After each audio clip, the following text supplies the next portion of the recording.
Sir, আপনাকে দেখে sir sir লাগে না। আচ্ছা, তাহলে কেমন কেমন লাগে? থাক, বললে মাইন্ড করবেন, বলার দরকার নেই।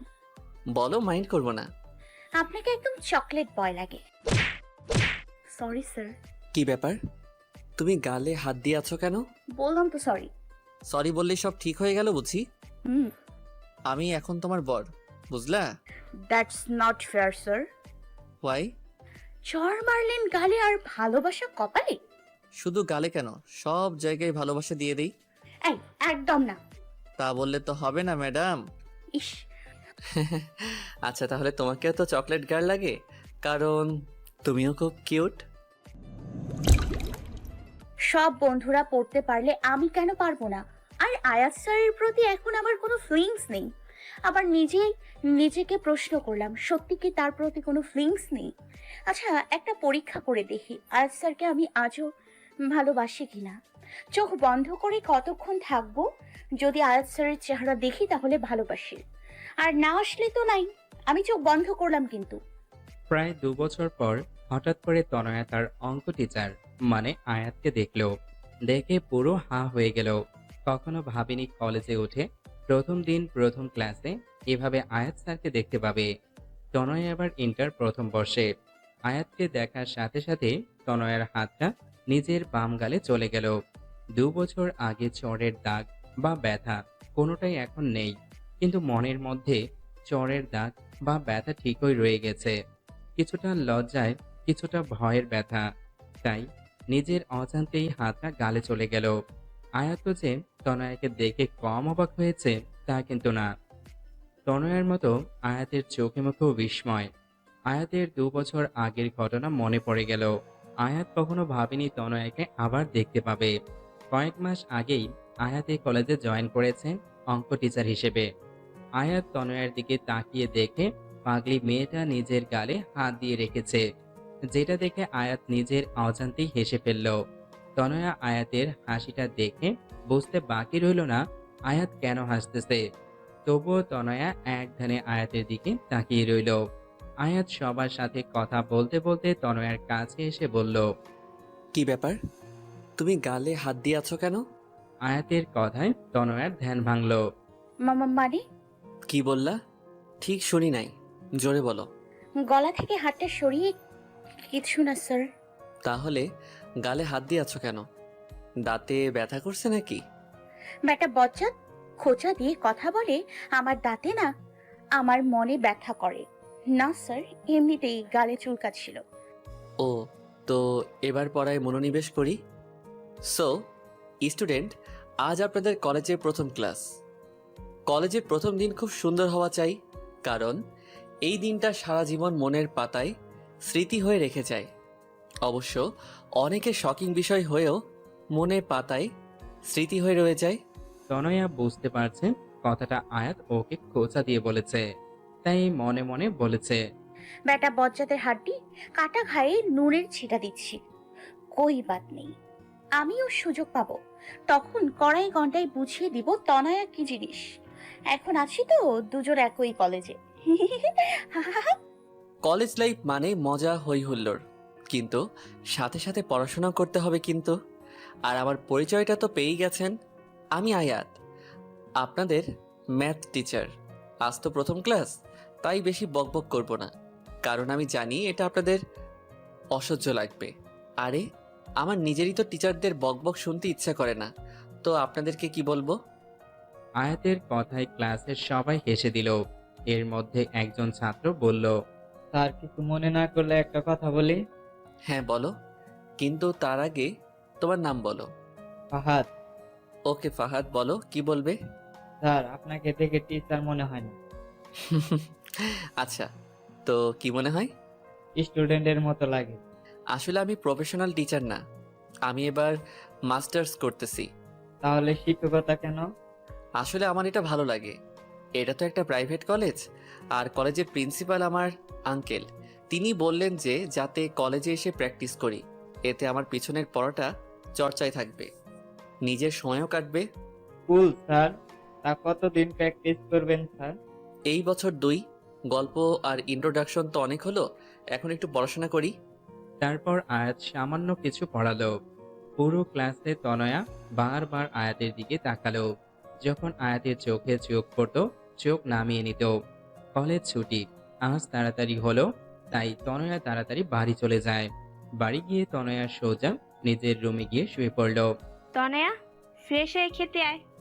ভালো লাগছে না তো, পরে খাবো। আজব মেয়ে। ঠিক আছে।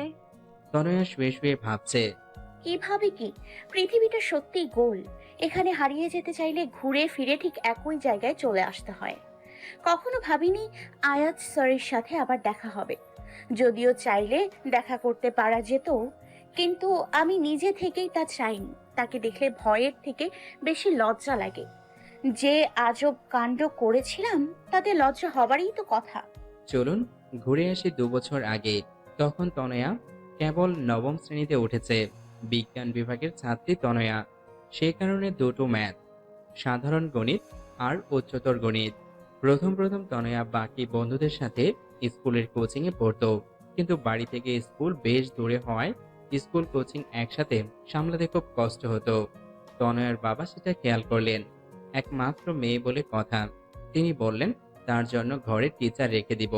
তারপর তনয়ার স্কুলের টিচারের কাছে গেল, কিন্তু তিনি বললেন তার সময় হবে না।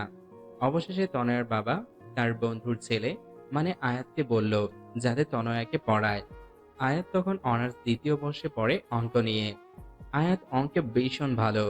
প্রথমে আয়াত পড়াতে রাজি হয়নি, কারণ আয়াতের অবস্থা খুব ভালো, প্রাইভেট পড়ানোর কোনো দরকার নাই।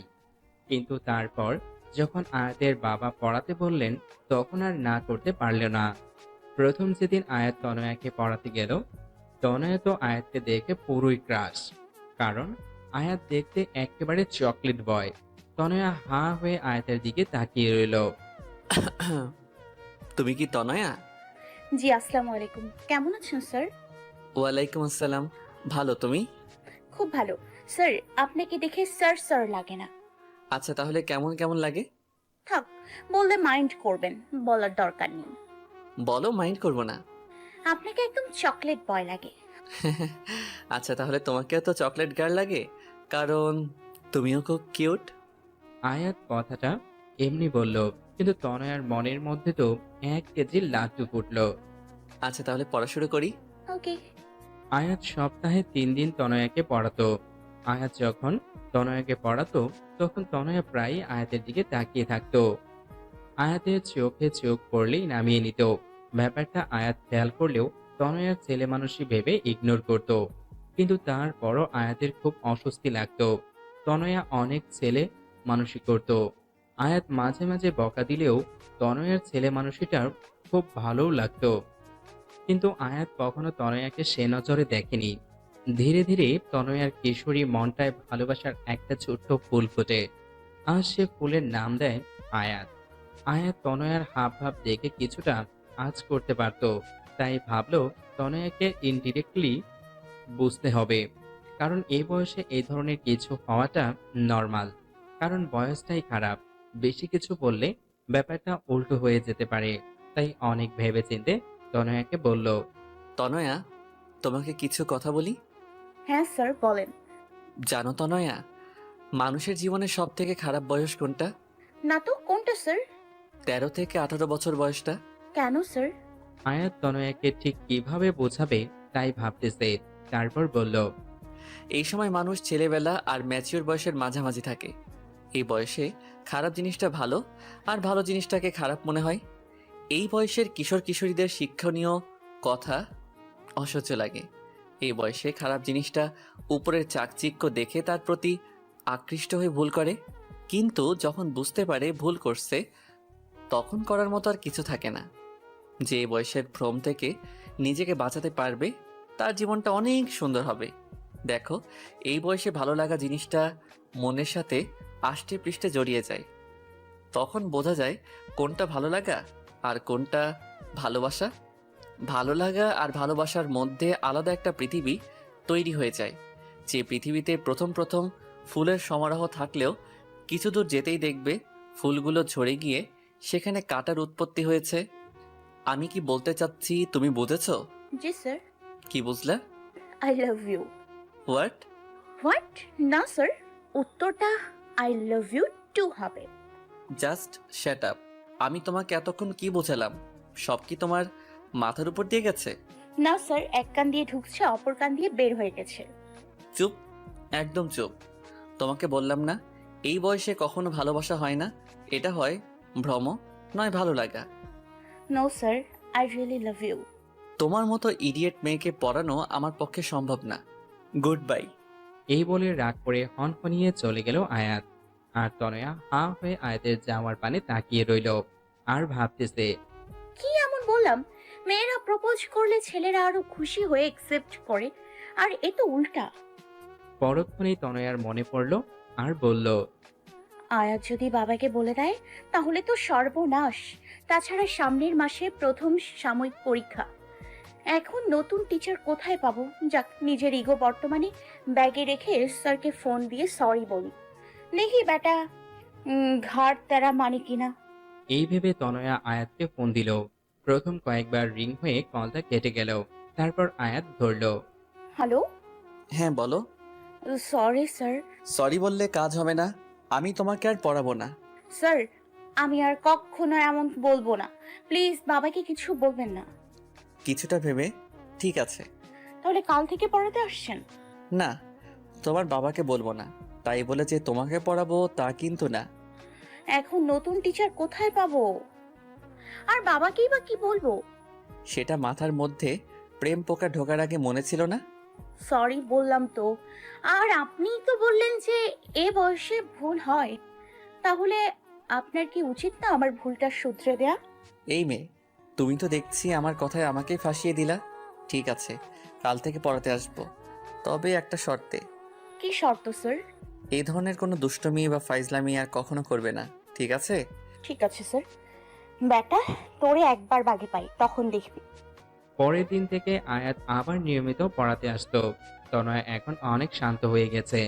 সেই আগের মতো দুষ্টুমি করে না।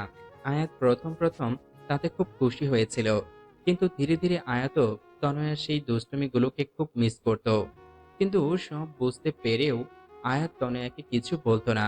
ভাবতো সামনে ওর পরীক্ষা, এই মুহূর্তে কিছু বলা মানে ওর গাটাকে উস্কে দেওয়া। তাই চুপচাপ রইল। তারপর তনয়ার পরীক্ষা শেষ হলো। খুব ভালোভাবেই পরীক্ষাগুলো হয়ে গেল। পরীক্ষার পর তনয়া আবার আগের মতো দুষ্টুমি করা শুরু করলো, কিন্তু আয়াতকে এখন খুব কম জ্বালায়। একদিন তনয়া ওর কিছু বান্ধবীদের সাথে ঘুরতে পার্কে গেল। সেখানে গিয়ে দেখে আয়াত একটি মেয়ের সাথে বসে বসে কথা বলছে, খুব হাসাহাসি করছে। তনয়া সেটা দেখে রাগে ফুলছিল। ওর বান্ধবীদেরকে বলল। তোরা সামনে যা, আমি আসতেছি।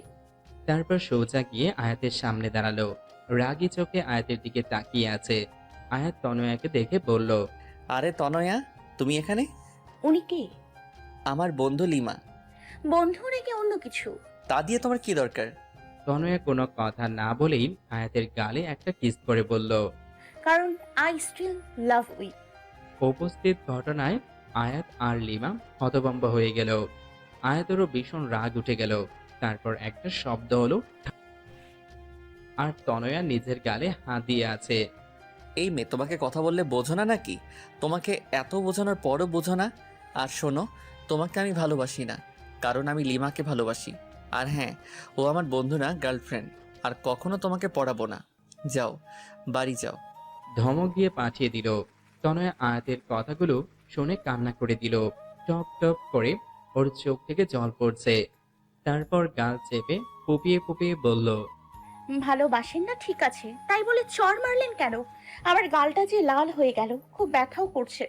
তনয়ার কথা শুনে আয়াতের খুব হাসি পাচ্ছে, কিন্তু এখন হেসে দিলে সব উল্টা হয়ে যাবে। তাই অনেক কষ্টে আয়াত হাসিটা আটকালো। তনয়া কাঁদতে কাঁদতে চলে গেল। আর আয়াত ওর যাবার পানে কতক্ষণ তাকিয়ে থেকে বাড়ি চলে গেল। তনয়ার ফর্সা গাল চোরের দরুনে লাল হয়ে গিয়েছে। কিরে, তোর গাল এত লাল কেন? আর বলো না মা, রিপা আছে না আমার বান্ধবী, ও দুষ্টুমি করে মশা মারতে গিয়ে গালে চড় মেরে দিল তাই। তনয়া যেন শাক দিয়ে কই মাছ ঢাকছে। তাই বলে এত জোরে যে গালে দাগ পড়ে যায়? ওকে আমি বকে দিয়েছি মা। রাতের বেলা তনয়া ওর বাবার সাথে বসে টিভি দেখছিল। তখনই ওর বাবার ফোনে ফোন আসলো। ওর বাবা যখন বলল আয়াত ফোন করেছে। ভয়ে তনুয়ার হাত পা ঠান্ডা হয়ে যাবার উপক্রম। না জানি কি না কি বলে বাবাকে। তনয়ের বাবা ফোনে কথা শেষ হলে বললেন, আয়াত নাকি আর তনয়াকে পড়াতে পারবে না। কেন? আয়াতেরও নাকি কিছুদিন পর পরীক্ষা। প্রাইভেট পড়ালে নাকি ওর নিজের পড়ায় অসুবিধা হয় তাই। তাহলে তনয়াকে কে পড়াবে? আয়াত নতুন টিচার ঠিক করে দিয়েছে। কলেজের টিচার, বয়স্ক একজন টিচার। তনয়া মনে মনে ভাবছে, বেটা বজ্জাত, আমাকে এখন বয়স্ক টিচারের হাতে দেয়া হচ্ছে। তোকে আমি দেখে নিব, কবে তা নিশ্চিত বলতে পারি না। হতে পারে 5-10 বছর পর, কিন্তু দেখে অবশ্যই নিব। তারপর আর আয়াতের সাথে তনয়ার দেখা হয়নি। তারপর তনয়া আর কারোর সাথে রিলেশন তো দূরে থাক, কেউ প্রপোজ করলেও তাকে ধরে পিটাতো। তনয়া এসএসসি পরীক্ষায় জিপিএ 5 পেল। তারপর কিছুদিন আগে এই কলেজে ভর্তি হলো। কিন্তু কপাল দুঃখে বলেন আর সুখে বলেন, প্রায় 2 বছর পর তনয়া আর আয়াতের আবার দেখা হলো। ও হ্যালো বন্ধুগণ, কল্পনা শেষ, এবার বর্তমানে ফিরে আসেন। পরের দিন তনয়া আবার কলেজে গেল। আজকে আয়াতের ক্লাস টাইমে তনয়া গিয়ে ক্লাসের পিছনের দিকটায় বসলো। আর এমন ভাবে বসলো যাতে আয়াতকে বারবার দেখতে না হয়। মানে ওর সামনের বেঞ্চে লম্বা একটা ছেলে ছিল।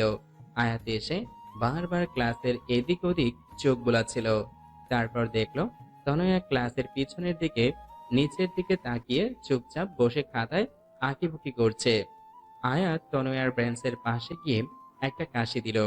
আয়াতকে দেখে তনয়া তাড়াহুড়া করে দাঁড়ালো আর হাতটা সোজা বাম গালে রাখলো। তনয়ার এই অবস্থা দেখে আয়াতের খুব হাসি পেল, কিন্তু হাসিটা চেপে রেখে বলল, কি ব্যাপার তনয়া? আমি ওখানে পড়াচ্ছি আর তুমি এখানে খাতায় কি আঁকছো? খাতাটা হাতে নিয়ে দেখে তনয়া পেট মোটা একটা কার্টুন এঁকেছে। What is this Tanaya? Sorry sir. Shut up! আমি বলছি, ক্লাস টাইমে পড়ায় মনোযোগ না দিয়ে তুমি এসব কি আঁকছো? Sorry sir. It's okay, but not again. I remember sir. Hmm, that's good. তারপর আয়াত আবার পড়ানো শুরু করলো আর তনয়া মনে মনে আয়াতকে এক গাদা গালি বর্ষণ করলো। পরের দিন কলেজের ব্রেক টাইমে কয়েকজন স্টুডেন্ট মিলে ঠিক করলো অঙ্ক প্রাইভেট করবে আর সবাই আয়াত স্যারের কাছে পড়বে বলে ঠিক করেছে। কিন্তু তনয়া বলল, তার কাছে না পড়ে অন্য কোনো টিচার দেখ না। কিন্তু সবাই মনস্থির করেছে আয়াত স্যারের কাছেই পড়বে।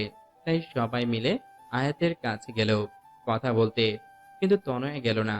সবাই আয়াতকে পড়ানোর জন্য অনেক অনুরোধ করার পর আয়াত রাজি হলো, কিন্তু আয়াতের বাসায় গিয়ে পড়তে হবে। সবাই তাতে রাজি হয়ে গেল। আয়াত তখন তনয়াকে খুঁজতেছিল। তারপর ভাবলো হয়তো তনয়া ওর কাছে পড়বে না। তনয়া ভাবতে পড়তে যাবে কি যাবে না। তারপর ভাবলো, সব বন্ধুরা পড়তে পারলে আমি কেন পারবো না? আর আয়াত স্যারের প্রতি এখন আমার কোনো ফিলিংস নেই। আবার নিজেকে প্রশ্ন করলাম, সত্যি কি তার প্রতি কোনো ফিলিংস নেই?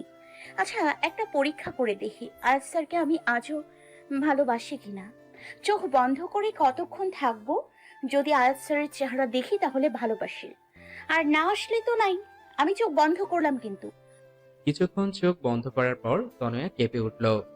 আরে, আমি তো আয়াত স্যারকে ভুলে গিয়েছিলাম।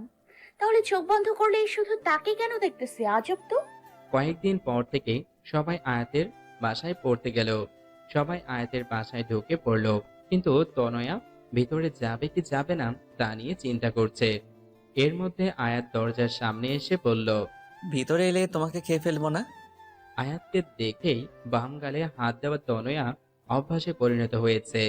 ভিতরে ঢুকে তনয়া দেখল আয়াতের বাড়িটা বেশ সুন্দর করে সাজানো। ফাহাদ বলল, স্যার, আপনি কি এখানে একা থাকেন? আরে না, বাবা মা মাসখানেকের জন্য গ্রামে গেছে, কিছুদিন পরই চলে আসবে। ও, তোমরা পাশের রুমে যাও, সেখানেই সবাইকে পড়াই। সবাই আয়াতের বাসায় আসে। তারপর বসে পড়ে যে যার মতো গল্প করে, কিন্তু তনয়া চুপচাপ বসে বাইরের দিকে তাকিয়ে থাকে। ইদানিং আয়াত খেয়াল করছে তনয়া সেই আগের তনয়া নেই। আগের সেই দুষ্টমি চাঞ্চল্য তার মাঝে আর নেই। একদম শান্ত প্রকৃতির। আয়াত তনয়ার এই রূপটা একদমই পছন্দ করে না। প্রায় 4 মাস হয়ে গেছে আয়াত এখনো তনয়াকে দুষ্টুমি করতে দেখে না। কেমন যেন হয়ে গেছে। ঠিক যেমন পানির অভাবে একটি ফুল নেতিয়ে যায়, তনয়া ঠিক তেমনি নেতিয়ে গেছে। আয়াতের মনে হচ্ছে কোথাও না কোথাও এর জন্য ওই দায়ী। তাই আয়াত ঠিক করলো তনয়ের সাথে সরাসরি কথা বলবে। তনয়া শোনো। তনয়া তখন কলেজ শেষ করে বাড়ি যাচ্ছিল। আয়াতের ডাকে পিছনে ফিরল। আমাকে ডেকেছেন স্যার? হ্যাঁ, তোমার সাথে আমার কিছু কথা আছে। হ্যাঁ বলুন স্যার। এখানে না, তুমি আজকে আমাদের বাসায় সবার যাওয়ার আধা ঘন্টা আগে যাবে, যদি তুমি ফ্রি থাকো। কিন্তু স্যার, ভয় নেই, বাসায় বাবা মা সবাই আছে। বিশ্বাস না হলে আমাদের বাসার টেলিফোনে তোমার বাবাকে দিয়ে ফোন করিয়ে কনফার্ম হতে পারো। কি যে বলেন স্যার, আমি আপনাকে অনেক বিশ্বাস করি। ধন্যবাদ। বিকেলে কথা মতো তনয়া অনেক আগে পড়তে গেল। দরজার ডোরবেল বাজলো। দরজা আয়াতের মা খুলল। তাকে দেখেই তনয়া সালাম দিলেন। আসসালামু আলাইকুম আন্টি। ওয়ালাইকুম আসসালাম। আরে তনয়া, তুমি কেমন আছো? জি আন্টি, ভালো। আপনি? খুব ভালো, ভেতরে আসো। আন্টি, স্যার কোথায়? ওর রুমে আছে, তুমি বসো, আমি ওকে নিচে পাঠিয়ে দিচ্ছি। আয়াত নিতে এসে তনয়ার পাশে বসলো। স্যার কি যেন বলতে চেয়েছিলেন? তনয়া, তোমার কি কিছু হয়েছে? না তো স্যার, কিন্তু কেন? না, তুমি সেই আগের তনয়া আর নাই। কেন স্যার, আপনার এমন কেন মনে হলো? 2 বছর আগে যখন তোমাকে পড়াতাম, তখন তোমার মাঝে অন্যরকম একটা চাঞ্চল্য, দুরন্তপনা আর দুষ্টুমি ছিল, কিন্তু এখন সেটা তোমার মাঝে নেই। মনে হচ্ছে তুমি সেই তনয়াকে নিজের ভিতর বন্দি করে উপরে একটা মুখোশ পরে আছো। মনে হচ্ছে নিজেকে লুকাতে চাইছো। কোথাও এটার জন্য আমি দায়ী নই তো? না স্যার, সেরকম কিছু না। আপনি প্লিজ নিজেকে দায়ী করবেন না। আর স্যার, আপনি তো আমাকে বলেছিলেন ছেলে মানুষই সব সময় চলে না। আমি তাই ফলো করছি, নিজের ছেলে মানুষটাকে ছেড়ে বুঝদার হবার চেষ্টা করছি। বুঝলাম, তুমি ম্যাচিওর হবার চেষ্টা করতেছো, কিন্তু তুমি কি খেয়াল করেছো বেশি বড় মানুষই দেখাতে গিয়ে তুমি নিজেকেই হারিয়ে ফেলেছো? ঠিক জানি না। তাহলে জানার চেষ্টা করো।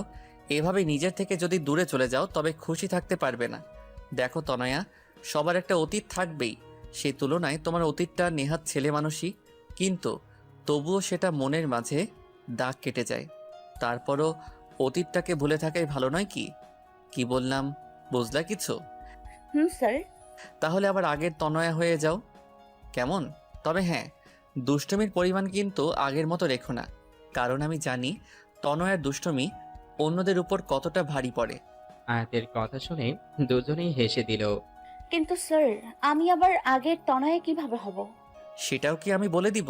প্রশ্ন যখন আপনি তুলেছেন, উত্তরও আমাকেই দিতে হবে, বুঝলেন? ওকে ওকে, প্রথমে নিজের মাথার মধ্যে বড় হবার যে চিন্তাগুলো আছে না, সেগুলো ঝেড়ে ফেলে দাও। তারপর আয়নার সামনে দাঁড়িয়ে নিজেকে দেখো, নিজের দুষ্টুমিগুলো নিয়ে ভাবো আর দুষ্টুমি করো। অনেক অনেক ধন্যবাদ স্যার। আর এই ম্যাচিওর হওয়ার চক্করে আমিও হাঁপিয়ে উঠেছিলাম। যাক বাবা, হাঁপ ছেড়ে বাঁচলাম। এর মধ্যে আয়াতের মা নাস্তা নিয়ে আসলেন। আন্টি, এগুলো কি দরকার ছিল? চুপ, একদম চুপ। এতদিন ধরে আমাদের বাসায় পড়তে আসিস, অথচ তোর একটু যত্নও করতে পারি না। আসলে এতগুলো ছেলেমেয়ের মধ্যে তোকে আলাদা করে দেখলে ওদের খারাপ লাগতে পারে, তাই। কিন্তু শত হলেও তুই তো নিজেদের মেয়ে। মানে? মানে তুই আয়াতের বাবার বন্ধুর মেয়ে। তোর বাবার সাথে কত বছরের পরিচয়। আর তোর মা তো প্রায় আমাদের বাসায় আসে, কিন্তু তোকে কখনো নিয়ে আসেনি। সবসময় কোনো না কোনো বাহানা বানিয়ে দিত। নে, এবার চুপচাপ খাতো। তনয়া দেখলো 2 বাটি আইসক্রিম, বাকিগুলো রেখে সেটাই নিল। আয়াত আইসক্রিমের অন্য বাটিটা নিতে যাবে, এর মধ্যে তনয়া বলল। এরকম হাত দেবেন না। কেন? ওখানে বাকি যে খাবার রাখা আছে সেটা খান, আমার আইসক্রিমের দিকে একদম নজর দেবে না। আন্টি ওটা আমাকে দিয়েছে। তুই বাটি সব একা খাবে? হ্যাঁ তো, 10 বাটি আইসক্রিমেও আবার কিচ্ছু হবে না। যান আন্টির কাছে গিয়ে চেয়ে খান। আয়াত মুচকি হেসে দেখলো পাগলি মেয়েটা বাচ্চাদের মতো আইসক্রিম খাচ্ছে, কিন্তু চোখ বন্ধ করে। তার মানে দুষ্টুমি শুরুটা আমাকে দিয়েই করলে? তারপর পড়াশোনা শেষে তনয়া বাড়ি গিয়ে আয়নায় সামনে দাঁড়িয়ে বলল। কোন অতীতটা ভুলবো? পাশের বাসার টিয়াকে যে চুলকানির ঔষধ লাগিয়ে নাচিয়েছিলাম, নাকি ক্লাসের স্যারের ব্রেঞ্চের নিচে চুইংগাম রেখে দিয়েছিলাম, নাকি নাকি পাশের বাসার আন্টির কাছে ফুল চুরি করেছিলাম বিষয়টা। আরো অনেক আছে, ধ্যাত ভাল লাগে না। কাল আবার স্যারকে জিজ্ঞেস করতে হবে। পরের দিন আবার আয়াতের বাসায় গেল, কিন্তু আজ এখনো কেউ পড়তে আসেনি কেন? ডোরবেল বাজালে আয়াত দরজা খুলল। তুমি আজ পড়তে আসলা কেন? কেন স্যার? আরে আমি তো তিন্নিকে ফোন করে বলেছি আজকে পড়াবো না, সবাইকে জানিয়ে দিতে। ও, তাহলে মনে হয় আমাকে জানাতে ভুলে গেছে। কেন পারবেন না? আসলে মায়ের শরীরটা একটু খারাপ তাই। ও, তা আমি কি আন্টিকে দেখতে পারি? হ্যাঁ অবশ্যই, ভিতরে আসো। তনয়া ভিতরে গিয়ে আয়াতের মায়ের সাথে দেখা করে তার অবস্থার কথা জানতে চাইল। তারপর আয়াতকে বলল, স্যার একটু কনফিউশন ছিল। হ্যাঁ বলো। শোনেন আন্টি, স্যার আমাকে কিছু অতীত ভুলে যেতে বলেছে, কিন্তু আমি ঠিক ভেবে পাচ্ছি না কোনটা ভুলবো আর কোনটা মনে রাখবো। তা অতীতগুলো কি আমাদের বলা যাবে? কেন বলা যাবে না? অবশ্যই। তারপর তনয়া শুরু করলো তার সকল দুষ্টুমির কাহিনী। শুরু করেছে তো করেছে, শেষের তো হচ্ছেই না। আর এইদিকে আয়াত আর ওর মা তনয়ের দুষ্টুমির কথা শুনে হাসতে হাসতে অবস্থা 12টা। তনয়া, এইসব কাজ তুমি করেছো? হ্যাঁ আন্টি, আরও আছে কিন্তু ঠিক মনে পড়ছে না। কিন্তু এর মধ্যে থেকে কোনটা ভুলবো আর কোনটা মনে রাখবো তাই নিয়ে কনফিউজড আছি। একটাও বলতে হবে না। আরে আপনিই তো অতীত ভুলতে বললেন। ভুল হয়েছে আমার। আমি ভুলে গেছিলাম যে তুমি তনয়া। তুমি সবসময় আমার অশ্রু আমার উপরই প্রয়োগ করো। তনয়া ঠোঁট ফুলিয়ে আয়াতের মায়ের দিকে তাকালো। তিনি তখনও হাসছেন। তোর মতো মেয়ে থাকলে তাদের ঘর সবসময় হাসি খুশি থাকবে। রিয়েলি আন্টি, এখন কেমন লাগছে আপনার? হ্যাঁ সত্যি, যা অসুস্থ ছিলাম তোর কথাই ঠিক হয়ে গিয়েছে। আর আমার এখন খুব ভালোও লাগছে। আন্টি আমি এখন উঠি, তাহলে নিজের খেয়াল রাখবেন। By aunty. আয়াত তনয়াকে দরজা পর্যন্ত এগিয়ে দিয়ে আবার ডাক দিল। তনয়া শোনো, জি স্যার। তুমি কালকে বলেছিলে তুমি আমাকে বিশ্বাস করো, কিন্তু সেই বিশ্বাসের ভিত্তি বা কারণটা জানতে পারি? একটা 14-15 বছরের মেয়ে আপনাকে প্রপোজ করেছে, চাইলেই আপনি তার দুর্বলতার সুযোগ নিতে পারতেন, কিন্তু আপনি তা না করে মেয়েটাকে ভুল পথ থেকে ফিরিয়ে এনেছেন। বিশ্বাস করার জন্য এটাই যথেষ্ট নয় কি? স্যার আমি আপনাকে খুব শ্রদ্ধা করি। আর আয়াত মুচকি হেসে বলল। সাবধানে যেও। Bye sir. আয়াত তারপর দরজা আটকে ভিতরে যেতেই শুনে তনয়ার চিৎকার। আয়াত দ্রুত দরজা খুলে হতভম্ব হয়ে গেল। আয়াত দরজা খুলে দেখে তনয়া সিঁড়ির উপর আধা শোয়া আর আধা বসা অবস্থায় পড়ে আছে। আয়াত প্রথমে ভাবল তনয়া হয়তো দুষ্টুমি করতেছে, কারণ এ ধরনের দুষ্টুমি তনয়া এর আগেও কয়েকবার করেছিল। তাই বলল, তনয়া এবার আর আমাকে বোকা বানাতে পারবে না। ওঠো বলছি। তনয়া, তনয়া। কয়েকবার ডাক দিল, কিন্তু তনয়ার কোনো সাড়া শব্দ পেল না। তাই গিয়ে তনয়ার কাঁধে হাত রাখলো, আর সাথে সাথে তনয়া মাটিতে গড়িয়ে পড়ল। আয়াত হতভম্ব হয়ে গেল, কারণ তনয়ার কপালের রক্ত। দেয়ালের দিকে তাকিয়ে দেখে দেয়ালেও খানিকটা রক্ত লেগে আছে। সিঁড়িতে অনেক পানি পড়ে আছে। মনে হয় তনয়া পানিতে স্লিপ করে পড়ে গেছে। মেয়েটার মাথা ফেটে গেছে। কি যে করি? আয়াত ভাবছে। আয়াত তনয়াকে কোলে তুলবে কি তুলবে না তা নিয়ে অনেকটা অস্বস্তি বোধ করছে। তারপর ভাবলো, ওসব পরে ভাববো, আগে মেয়েটাকে ভিতরে নিয়ে যাই। আয়াত তনয়াকে কোলে তুলে বলল। আরে মেয়েটাকে দেখতে তো অনেক শুকনা, কিন্তু ওজন কম করে হলেও 42 হবে। আয়াত তনয়াকে নিয়ে ওর মায়ের রুমে শোয়ালো। আরে কি হয়েছে ওর? মা মনে হয় সিঁড়ি দিয়ে স্লিপ করে পড়ে গেছে। দেখো না, মেয়েটার মাথা ফেটে গেছে। তাড়াতাড়ি ডাক্তারকে ফোন কর। হ্যাঁ মা করছি, কিন্তু তুমি ব্যস্ত হয়ে নিজের শরীর খারাপ করো না। আয়াত ডাক্তারকে ফোন করে তনয়ার মাথার রক্তটা মুছে কিছুটা অ্যান্টিবায়োটিক ক্রিম লাগিয়ে দিল, যাতে তাৎক্ষণিকভাবে রক্তটা থেমে যায়। তারপরে তনয়ার বাবা মাকে ফোন করে আসতে বলল। তনয়া তখনও অজ্ঞান। তাদের ফোন করার পর আয়াত তনয়ার চোখে মুখে পানির ঝাপটা দিল। তনয়া চোখ খুলে দেখে আয়াত আর আয়াতের মাও ওর সামনে বসে আছে। এই মেয়ে পড়ে গেলে কিভাবে? কোন ব্যাককেল যেন সিঁড়িতে পানি ফেলেছে। দেখেছি, কিন্তু কে সেটা জানি না। তাহলে তাড়াতাড়ি জানেন। তার অবস্থা আমি 12টা বাজাবো। মাথাটা প্রচন্ড ব্যথা করতেছে। আর কোথাও ব্যথা পাইছো? হ্যাঁ, পায়ে খুব ব্যথা করছে, মনে হয় মচকে গেছে। আয়াত তনোয়ার পায়ে হাত দিয়ে পাটা দেখছে। স্যার কি করছেন? প্লিজ পায়ে হাত দেবেন না, আপনি আমার শিক্ষক। চুপ, একদম চুপ। আয়াত তারপর দেখলো আসলেই তনয়ার ডান পায়ের উপরের পাতা অনেকটা ফুলে গেছে। আয়াত ভালো মতো দেখছে আর মনে মনে ভাবছে কোনো মানুষের পা এত সুন্দর হতে পারে। তারপর বলল, কপাল ভালো ভাঙিনি, তবে মচকে গেছে। ডাক্তার এখনই চলে আসবে। কিছুক্ষণ পর ডাক্তার আর তনয়ার বাবা মা একসাথে এলো। ডাক্তার তনয়ার মাথায় ভালো করে ব্যান্ডেজ করে দিল। পায়ে লিকো প্লাস্টার পেঁচিয়ে দিয়ে বলল, সপ্তাহখানিক বেড রেস্ট নিলে ঠিক হয়ে যাবে। তারপর একটা ইঞ্জেকশন বের করলো। ডক্টর, ইনজেকশন কার জন্য? কেন? তোমার জন্য। পেইনকিলারের কাজ করবে আর সেপটিক হবে না। না। বলে একটা চিৎকার দিল। ওর চিৎকার শুনে সবাই কানে হাত দিল। আর আয়াত তাড়াতাড়ি তনয়ের মুখটা চেপে ধরলো। চুপ চুপ, কানের পোকা বের করে দিল। আমি একদম ইনজেকশন দিব না। অত বড় সুচ আমার গায়ে ফোটাবে? No chance. ঠিক আছে, দেওয়ার দরকার নাই। আচ্ছা তনয়া, একটা কথা বলো তো, তোমার তো অনেক রকমের ফুল গাছ ছিল, এখনো কি আছে নাকি? স্যার, আপনার মনে আছে? কেন মনে থাকবে না? অনেক সুন্দর তোমার বাগানটা।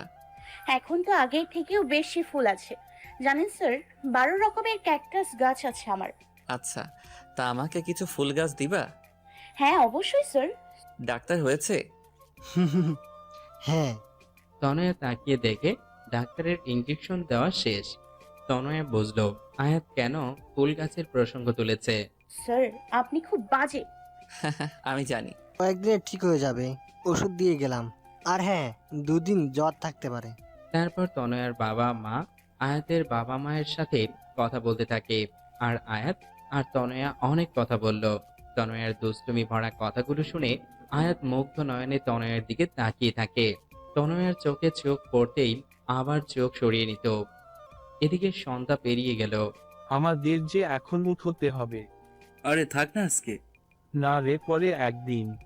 আজকে তনয়ার এ অবস্থা, তাই বাড়ি যাওয়াটাই বেটার। তাহলে আজকে উঠি। কিন্তু তনয়া তো হাঁটতেই পারে না, ও 3 তলা থেকে কিভাবে নামবে? আয়াতের বাড়িটা 3 তলা, নিচের 2 তলা ভাড়া দেওয়া, 3 তলায় ওরা থাকে। তাই 3 তলার ডুপ্লেক্স করা। সমস্যা নেই, আয়াত নামিয়ে দেবে। তনয়ের বাবা মা সবাই নিচের দিকে নামছে, সাথে আয়াতের বাবা মাও। কি ম্যাডাম রেডি? কিসের জন্য? আয়াত কোনো কথা না বলে তনয়াকে কোলে তুলে নিল। তনয়া হতভম্ব হয়ে গেল। আর প্রথমবার আয়াতের স্পর্শ পেয়ে শিহরিত হয়ে উঠল। ওর শরীরের প্রত্যেকটি পশম দাঁড়িয়ে গেল। কোনো কথা যেন মুখ থেকে বেরই হচ্ছে না, চুপচাপ চোখ বন্ধ করে আছে। আর আয়াত ওকে নিয়ে নিচে নামছে, কিন্তু এক ধ্যানে তনয়ার দিকে তাকিয়ে দেখছে আর ভাবছে কি নিষ্পাপ মুখ। আল্লাহ ঠিক কতটা যত্ন করে বানালে মানুষ এতটা সুন্দর আর মায়াবী হয়।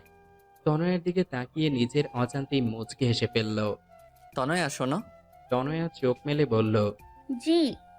তোমার হাতটা আমার কাঁধে রাখলে ভালো হতো, তোমার যা ওজন। তনয়ার রাগান্বিত চোখে আয়াতের দিকে তাকিয়ে হাতটা আয়াতের কাঁধে রাখলো। আর আয়াতের চোখের দিকে তাকাতেই অজানা এক আবেশে হারিয়ে গেল। তনয়া মনে মনে বলল, আর একটা চান্স নেব নাকি স্যারকে ভালোবাসার? সাথে চটকার কথা মনে পড়ল। আর তনয়া হাতটা ওর বা গালে চলে গেল। আয়াত সেটা খেয়াল করে বলল, এই মেয়ে, তুমি আমাকে দেখলে সবসময় গালে হাত দাও কেন? এমন ভাব করছেন যেন কিচ্ছু জানেন না। আয়াত তা দেখে হেসে দিল। তনয়া দেখল ওরা নিচে নেমে প্রায় গাড়ির কাছে পৌঁছে গেল। তনয়া বলল, ইস, 3 তলা না হয়ে 10 তলা হলে ভালো হতো। তনয়াকে গাড়িতে পৌঁছে দিয়ে আয়াত মনে মনে কি যেন ভেবে মুচকি হাসি দিল। তনয়া চলে গেল। সেদিন রাতে তনয়ার ভীষণ জ্বর আসলো। পরের 2 দিন তনয়াকে ক্লাসে না দেখে আয়াত একেবারে অস্থির হয়ে গেছে। ফোনে অবশ্য খবর নিয়েছিল, তাই ভাবলো আজ তনয়াকে দেখতে যাবে। সেদিন বিকালে আয়াত আর আয়াতের মা তনয়াদের বাড়ি গেল। প্রায় 2 বছর পর আয়াত তনয়াদের বাড়ি আসলো। বাড়ির চারপাশে তাকিয়ে মনে মনে বলছে, মেয়েটা সত্যি বলেছে, ওর ফুলের বাগানটা আগের থেকে অনেক বড় করেছে। নিজে যেরকম ফুলের মতো দেখতে, তেমনি তার ফুলের শখ। আয়াতকে দেখে তো তনয়ার মা খুব খুশি। আয়াত তাকে সালাম দিয়ে কুশলাদি বিনিময় করে বলল, আন্টি, তনয়া কেমন আছে? আরে বলো না, 2 দিন জ্বরের কারণে ছোট বাচ্চাদের মতন জ্বালাচ্ছে। আর সারাদিন কিচ্ছু খাওয়াতে পারিনি। দেখো এখনো ঘাপটি মেরে শুয়ে আছে। আন্টি কিছু মনে না করলে আমি একবার চেষ্টা করে দেখতে পারি। আরে এটা মনে করার কি আছে? এই নাও খাবার, তনয়া রুমেই আছে। আয়াত আস্তে করে রুমে ঢুকে দেখে তনয়া বাচ্চা মেয়েদের মতো গুটিসুটি মেরে শুয়ে আছে। আয়াত তনয়ার রুমের দিকে তাকিয়ে হেসে দিল। বাচ্চাদের মতো সারা রুমে কার্টুন পিক লাগানো, টম অ্যান্ড জেরি থেকে শুরু করে রূপাঞ্চেল সবার পিক আছে। আয়াত তনয়ার দিকে তাকিয়ে ভাবছে, আসলেই দুদিনের জ্বরে মেয়েটা অনেকটা শুকিয়ে গেছে, চোখ দুটো বসে গেছে, মুখটা শুষ্ক হয়ে গেছে, আর চুলগুলো এলোমেলো। তনয়া, তনয়া। তনয়া আয়াতের ডাক শুনে চোখ মেলে তাকালো। আয়াতকে দেখে যেন তনয়ার চোখে মুখে খুশি ফুটে উঠল। স্যার আপনি কেমন আছেন? আয়াত তনয়াকে উঠে বসতে সাহায্য করে, তারপর বলে, আমি তো ভালো, বাট তুমি নিজের কি অবস্থা করেছো? স্যার আমি তো ঠিক আছি। হ্যাঁ, দেখেই বোঝা যাচ্ছে কতটা ঠিক আছো। এবার খাবারটা খেয়ে নাও। না, খাবার খেলে আমার বমি পায়, আর খাবারগুলো খুব তেতো। খাবার না খেলে আরও বেশি দিন অসুস্থ থাকবে। থাক, তবুও খাবো না। হুম, তুমি কি দুদিন তোমার বাগানে গেছিলা? না তো, কেন? আন্টি বলল তোমার অনেকগুলো গাছ চুরি হয়ে গেছে। কি? তাই তো বলি, খেয়ে তাড়াতাড়ি সুস্থ হয়ে গাছের খেয়াল রাখো। দিন তাড়াতাড়ি খাই, আমার গাছ। বলে মুখ ভার করে খাচ্ছে। আয়াত সেটা দেখে মুখ টিপে টিপে হাসছে। তারপর তনয়া আয়াতের মায়ের সাথে অনেকক্ষণ গল্প করলো। কিছুক্ষণ পর তারা চলে গেলেন। তনয়ার সুস্থ হতে প্রায় 10 দিন সময় লাগলো। এই 10 দিন আয়াত ক্লাসে তেমন কোনো মনোযোগ দিতে পারলো না। তনয়াকে খুব মিস করত, কিন্তু কেন সেটা সে নিজেও ভেবে পাচ্ছিল না। তনয়া এখন নিয়মিত কলেজে আসে। দিন চলে যাচ্ছে, আর তনয়া আর আয়াতের সম্পর্কটা আগের থেকে অনেকটা কাছে এসেছে। খুব ভালো বন্ধুত্ব হয়ে গেছে দুজনার। তারপর তনয়ার প্রথম বর্ষের ফাইনাল পরীক্ষা শুরু হলো, আর পরীক্ষা খুব ভালোভাবেও হয়ে গেল। একদিন তনয়া বন্ধুদের সাথে একটু রেস্টুরেন্টে গেল। সেখানে আয়াতের জিএফ লিমাকে দেখলো, কার সাথে যেন কথা বলছে। তনয়া লিমাকে প্রথম দেখে চিনে ফেলল। তারপর মনে মনে বলল, কি করে ভুলবো এই শয়তানিকে? আমার অঙ্ক স্যারকে আমার কাছে থেকে চুরি করে নিয়ে গেল। চুন্নি কোথাকার? কিন্তু চুন্নিটার সাথে কে? আর স্যারের মতো তো লাগছে না। যাই একটু দেখে আসি আর জ্বালিয়েও আসি। তনয়া ওর বন্ধুদের বলল। তোরা খাবার অর্ডার দে, আমি এক্ষুনি আসতেছি। তনয়া লিমার সামনে গিয়ে দাঁড়িয়ে বলল, হাই লিমা আপু, হাই। আমাকে চিনতে পেরেছেন? কিছুক্ষণ তাকিয়ে থেকে বললাম, তুমি তনয়া না? জি আপু, কেমন আছেন? ভালো, তুমি? জি ভালো। তারপর তনয়া লিমার পাশে বসা লোকটির দিকে তাকালো। না, এ তো আয়াত স্যার নয়। তাহলে কে? একবার জানতে চাইবো না। থাক, যদি কিছু মনে করে আবার জিজ্ঞেস না করলে যে কনফিউশন থেকে যাবে। কি করি? তা এখানে কি করতে? বন্ধুদের সাথে। আচ্ছা আপু, আপনার সাথে ইনি কে? উনি আমার। কথাটা বলতে যাবে এরই মধ্যে লিমাকে কে যেন ফোন করলো। লিমা ফোনটা রিসিভ করেই বলল, হ্যাঁ আয়াত, বল। আর কথা বলতে বলতে একটু দূরে চলে গেল। তনয়া বুঝলো ফোনটা আয়াত করেছে, তাই কিছু না বলে মন খারাপ করে বন্ধুদের কাছে এসে বলল, মা ফোন করেছিল, এখনই বাসায় যেতে বললো। তোরা আড্ডা দে, আমি পরে একদিন তোদের সাথে আড্ডা দিব। কেমন কথা তো না? না রে, মনে হয় জরুরি, নয়তো মা এভাবে কখনো ডাকে না। যাই, বাই। রেস্টুরেন্ট থেকে বের হয়ে রিস্কা না নিয়ে সোজা হাঁটা ধরলো। আজ কেন যেন তনুর খুব কষ্ট হচ্ছে, মনে হচ্ছে বুকটা ফেটে যাবে। ভীষণ কান্না পাচ্ছে। কেন আমি আয়াত স্যারকে ভালোবাসলাম, আর কেনই বা এতটা কষ্ট হচ্ছে? এদিকে লিমার ফোনে কথা বলা শেষ হলে তনয়াকে খুঁজতে খুঁজতে ওর বন্ধুদের কাছে গিয়ে তনয়ার কথা জানতে চাইলো। তারপর ওকে না পেয়ে নেহার কাছ থেকে তনয়ার ফোন নাম্বার নেয় এবং লিমারটা নেহার কাছে দিয়ে আসে, আর বলে অবশ্যই যেন ফোন করে। এদিকে তনয়া হাঁটতে হাঁটতে প্রায় বাড়ির কাছে চলে আসে। ওদের বাড়ি থেকে কিছু দূরে ছোট্ট একটা পার্ক। এই সেই পার্ক যেখানে দাঁড়িয়ে আয়াত ওকে চড় মেরেছিল। এখানে বিকালে অনেকে ব্যায়াম করে, কেউ গল্পগুজব করে। তনয়া পার্কে ঢুকে নদীর ধারে একটা ব্রেঞ্চে বসলো। কেন যেন খুব কান্না পাচ্ছে, আর মনে মনে নিজে নিজে বলছে, স্যারের কাছে আমার ভালোবাসাটা নেহাত ছেলে মানুষই ছাড়া আর কিছু না, কিন্তু আমার কাছে কেন সেটা মনে হয় না। আমার ছেলে মানুষই মনের মধ্যে যে ছোট্ট একটা ভালোবাসার মতো হৃদয় আছে, সেটা কি স্যার দেখতে পায় না, নাকি বুঝতে পারে না? পারবে বা কি করে? স্যার তো আমায় না, লিমাকে ভালোবাসে। এদিকে তনয়ার ফোনটা বেজেই চলেছে। ফোনে অচেনা নাম্বার দেখে রিসিভ করলো না, কিন্তু বারবার রিং হচ্ছে বলে তাই এবার রিসিভ করলো। এপাশ থেকে বলল। হ্যালো তনয়া, আমি লিমা। তনয়া চমকে উঠল আর ভাবছে। এই চুন্নি কেন আমাকে ফোন করলো? তারপর বলল। হ্যাঁ বলুন আপু। তনয়া, তুমি কোথায়? পার্কে বসে আছি। কোন পার্ক? যে পার্কে বসে আপনার বয়ফ্রেন্ড আমাকে চড় মেরেছিল। ওখানেই বসো, আমি 10 মিনিটের মধ্যেই আসছি। তনয়া কিছু বলার আগেই ফোনটা কেটে গেল। তনয়া ভাবছে উনি কেন এখানে আসবে। কিছুক্ষণের মধ্যে লিমা চলে আসলো। হ্যাঁ আপু বলেন, কি বলবেন? তুমি কিছু না বলে চলে আসলে কেন? এমনিতেই ভালো লাগতেছিল না আপু। ভালো লাগছিল না, নাকি আয়াত আমাকে ফোন করেছিল তাই? তনয়া অবাক চোখে লিমার দিকে তাকালো। তেমন কিছু না। সুইটার, তোমার বয়সটা আমিও পেরিয়ে এসেছি, সো আমার কাছে লুকিয়ে লাভ নেই ডিয়ার। আচ্ছা, তুমি তখন জানতে চাইলে না আমার পাশের লোকটাকে? হুম। He is my husband. তনয়া অবাক চোখে লিমার দিকে তাকিয়ে বলল। কি তাহলে আয়াস স্যার যে সেদিন বললো? ওটা আয়াত সেদিন তোমাকে শোনানোর জন্য বলেছিল, যাতে তুমি পাগলামি না করো।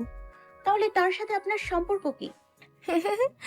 আয়াত আমার খালাতো ভাই, আমরা দুজন একই বয়সে এক ক্লাসে পড়ি, যার কারণে আমরা খুব ভালো বন্ধু। শুধু বন্ধু, অন্য কিছু না, বুঝলা পাগলি মেয়ে? তাহলে আয়াস স্যার সেদিন মিথ্যে কথা বললো কেন? সেটা ঠিক। সেই দিন তুমি যাবার পর আমি আয়াতকে একই প্রশ্ন করেছিলাম, আর ও বলেছিল ওর একটা অনেক বড় সমস্যা আছে, যার কারণে চাইলেও ও তোমার সাথে রিলেশনে জড়াতে পারবে না। কিন্তু একটা বিষয় কি জানো, যখনই আয়াতের সাথে কথা বলি, আয়াত যদি 10টা কথা বলে, তার 9টা কথাই তোমাকে নিয়ে বলে। তনয় এরকম ওরকম সেরকম, আর কত কত কথা। মনে হয় যেন তুমি ওর নিঃশ্বাসে নিঃশ্বাসে মিশে গেছো। তাহলে আমাকে বলে না কেন? সেদিন আমি আয়াতকে বললাম যে, আয়াত, তোর প্রত্যেকটা কথায় আমি তনয়ার জন্য গভীর ভালোবাসা অনুভব করি, আর যত দূর জানি তনয়া তোকে পাগলের মতো ভালোবাসে। তাহলে তুই মেয়েটাকে বলে দে, মেয়েটাকে আর কষ্ট দিস না। আয়াত তখন কি বলল জানো? তনয়া তখন কাঁদতে, কান্নার স্বরে ফুপিয়ে ফুপিয়ে বলল। কি বলছে? আয়াত বলল, সেটা সম্ভব না রে লিমো, তাহলে সব সম্পর্কগুলো অগোছালো হয়ে যাবে। আমি একটা সম্পর্কের জন্য অন্যগুলো ভাঙতে পারবো না। হ্যাঁ, আমি তনয়াকে। তারপর আর কিছু বলিনি। আমার জন্য কেন অন্য সম্পর্ক ভেঙে যাবে? আমি কি এতটা খারাপ? আর তার কি এমন সমস্যা যার কারণে আমার সাথে এমন করছে? সেটা আমি জানি না রে, অনেক জানার চেষ্টা করেছি, কিন্তু সববারই ব্যর্থ হয়েছি। এখন তুমি চেষ্টা করে দেখতে পারো। তনয়া অঝরে কাঁদছে। এই পাগলি মেয়ে, প্লিজ কেঁদো না। দেখো, আমি তোমাকে এই কথাগুলো আগে বলতে পারতাম, কিন্তু তুমি তখন খুব ছোট ছিলা। আর তারপর আমার বিয়ে হয়ে যায়। বিয়ের পর আমি চট্টগ্রাম ছিলাম, তখন চেয়েও তোমার সাথে যোগাযোগ করতে পারিনি। সরি আপু। কেন? আয়াস স্যারের গার্লফ্রেন্ড ভেবে তোমাকে মনে মনে অনেক বকা দিয়েছিলাম। লিমা তনয়ার কথা শুনে হেসে ফেলল আর বলল। পাগলি মেয়ে, ইটস ওকে। আচ্ছা শোনো, তুমি এসব নিয়ে চিন্তা করো না। দেখবে আল্লাহ চাইলে তুমি তোমার অঙ্ক টিচারকে পেয়ে যাবে। যদি আল্লাহ না চায়? তাহলে পাবে না। লিমার কথা শুনে তনয়া ভ্যা ভ্যা করে বাচ্চাদের মতো কেঁদে ফেলল। প্লিজ এইভাবে কেঁদো না। আয়াত কিন্তু শিশকাতুনি মেয়েদের একদম পছন্দ করে না। তনয়ার সাথে কান্না থামিয়ে ফেলল আর ফোপাচ্ছে। সেটা দেখে লিমা হেসে বলল। এই পিচি মেয়েটার মনে অঙ্ক টিচার মানে আয়াতের জন্য এত ভালোবাসা লুকিয়ে আছে। আচ্ছা শোনো, আয়াত 10 মিনিটের মধ্যে এখানে আসবে। কেন? আমি আসতে বলেছি। কেন? তুই সত্যি মাথা মোটা। আমি এখন চলে যাব, তারপর আয়াতকে ফোন করে বলে দেব জরুরি কাজে চলে গেছি, তখন তোরা গল্প করিস। তনয়ার লজ্জা পেয়ে মাথা নিচু করে ফেলল। ও বাবা, এই মেয়ে তো লজ্জাও পায়। ধন্যবাদ আপু। বলে লিমাকে জড়িয়ে ধরল। শোন, রোজ ফোন করবি আমাকে। আর শোন, আমি তোকে যা বললাম আয়াতকে বলবি না। ভালো থাকিস। বাই। তুমিও ভালো থেকো, বাই। লিমা চলে গেল। তার কিছুক্ষণ পর আয়াত আসলো। আয়াত এসে লিমাকে না পেয়ে চলে যাবে এমন সময় দেখলো তনয়া চুপচাপ বসে কাঁদছে। তনয়া, তুমি এখানে? আয়াতকে দেখে তনয়ার আরো বেশি কান্না এসে গেল। তাই কোনো কিছু না ভেবেই আয়াতকে জড়িয়ে ধরে কান্না করতে থাকে। আয়াত কিছুটা অপ্রস্তুত হয়ে গেল ঘটনাটিতে, কিন্তু ও তনয়ার কান্না দেখে ওর বুকের ভেতর মোচড় দিয়ে উঠল। তারপর বলল, কি হয়েছে তনয়া? কেউ কিছু বলেছে? প্লিজ কিছু বলো। এইভাবে কেঁদো না, প্লিজ কিছু বলো। তনয় কিছু বলছে না, শুধু আয়াতকে জড়িয়ে ধরে কান্না করছে। আয়াত ওর মাথায় হাত বুলিয়ে দিচ্ছে আর বলছে, প্লিজ কিছু তো বলো তনয়া। তনয়া নিজেকে আয়াতের থেকে ছাড়িয়ে কিছু না বলে কাঁদতে কাঁদতে চলে গেল। আয়াত বোকার মতো ওর যাওয়ার পানে তাকিয়ে রইল। পরে কয়েকবার তনয়ার কাছে এই বিষয়ে আয়াত জানতে চেয়েছে, কিন্তু সব সময় তনয়া ব্যাপারটা এড়িয়ে গেছে। 3 মাস পর ঠাস, আজ আয়াত তনয়াকে সর্বসম্মুখে আবারও একটা চড় মারল। কিন্তু কেন? আয়াত পার্কে বসে আবার তনয়াকে একটা চড় মারল। পার্কের অনেক লোক তাকিয়ে আছে এই অবস্থা দেখে। তনয়া গালে হাত দিয়ে দাঁড়িয়ে আছে। আজ ওর চোখ থেকে অশ্রুর নদী বইছে না, কিন্তু খুশিতে চোখ দুটো ছলছল করছে। আয়াত ওকে চড় মেরে কিছু দূর গিয়ে নিজের হাতে সজোরে একটা আঘাত করল। তনয়া দৌড়ে গিয়ে ওর হাতটা ধরে বলল, মাথা ঠিক আছে আপনার? আয়াত কোনো কথা না বলে তনয়াকে নিজের বুকের সাথে শক্ত করে চেপে ধরল। তনয়া হতবাক হয়ে গেল। তনয়া নিজেকে ছাড়ানোর চেষ্টা করছে, কিন্তু পারছে না, কারণ আয়াত ওকে এতটা শক্ত করে জড়িয়ে ধরে আছে। তনয়া চেষ্টা করে নিজেকে ছাড়াতে পারছে না। নেহা আর নয়ন, তনয়ার ক্লাসমেট, ওদের দিকে তাকিয়ে মুচকি মুচকি হাসছে, কারণ ওদের প্ল্যান কাজে দিয়েছে। প্ল্যানটা কি? চলুন 3 মাস আগে। লিমার সাথে কথা বলার পর তনয়া অনেকবার বিভিন্নভাবে আয়াতের সমস্যাটা জানতে চেষ্টা করেছে, কিন্তু সব সময় ব্যর্থ হয়েছে। তাই ভাবলো আয়াস স্যার যেমন লিমার নাম করে আমাকে খেপিয়েছে, তেমন কিছু করলে কেমন হয়? তাই নেহার সাথে কথা বলল, কারণ নেহা তনয়ার বিষয়ে প্রায় সব কথাই জানে। তাই নেহা বলল, সেটা ঠিক হবে। তুই অন্য কারোর সাথে রিলেশন করিস, শুনলে আয়াত স্যারের ভীষণ হিংসা হবে। কিন্তু নকল বয়ফ্রেন্ড কোথায় পাবো? এক কাজ কর, আমার বয়ফ্রেন্ড মানে নয়নকে কয়েকদিনের জন্য ধার নে। আর আমার আর নয়নের সম্পর্কের কথা তো তেমন কেউ জানে না, তাই সন্দেহ হবে না। নয়নকে আমি বুঝিয়ে বলবো। শুধু দুজন আয়াত স্যারের সামনে হেসে হেসে কথা বলবি, আর কিছু করবি না। কিন্তু নয়ন কিন্তু আমার মনে রাখিস। চুপ! আমার টেস্ট অত খারাপ না যে অন্যের ইউজ করা জিনিস নিজে ব্যবহার করব। আমার জন্য তো আমার অঙ্ক টিচারই ঠিক আছে। হুম। পরের দিন থেকে প্ল্যান মতো কাজ করা শুরু করলো। আয়াত ক্লাসে আসলে তনয়া নয়নের সাথে কথা বলতো, হাসাহাসি করতো। কলেজ থেকে প্রায় একসাথে যেত। এমনকি আয়াতের বাসায় গিয়েও দুজন একসাথে বসতো, কথা বলতো। আয়াত সেগুলো নোটিস করত আর ভীষণ রাগী চোখে তনয়ার দিকে তাকাতো। তনয়া সেগুলো দেখে মনে মনে হাসতো আর বলতো, আমাকে কষ্ট দেয়া না, এবার দেখবে আর জ্বলবে আর লুচির মতো ফুলবে। তো সেদিন আয়াত পার্কে আসবে সেটা তনয়া জানতো। তাই আগে থেকে নয়নের সাথে পার্কে গিয়ে বসে বসে কথা বলছে আর জোরে জোরে হাসছে। সেটা দেখে আয়াতের পা থেকে মাথা পর্যন্ত গরম হয়ে গেল। সাথে সাথে গিয়ে তনয়ার সামনে দাঁড়ালো। তনয়ার হাতটা টান দিয়ে দাঁড় করিয়ে ঠাস। আয়াত এখনো তনয়াকে জড়িয়ে ধরে আছে। তনয়াও এখন নিজেকে ছাড়ানোর বৃথা চেষ্টা করছে না। আয়াতের বুকে কান পেতে ওর হৃদয়ের আওয়াজটা শোনার চেষ্টা করছে। চোখ বন্ধ করে অনুভব করছে ওর হৃদয়ের আওয়াজটা। হঠাৎ কি এমন মনে করে আয়াত তনয়াকে ছেড়ে দিয়ে চলে যেতে চাইলো, এবার তনয়া আয়াতের হাতটা টেনে ধরলো। দাঁড়ান, আয়াত মাথা নিচু করে দাঁড়িয়ে আছে। যখন তখন আমাকে চড় মারবেন, আবার জড়িয়ে ধরবেন। আমার গালটা কি বাংলা লিঙ্ক নামে পাইছেন?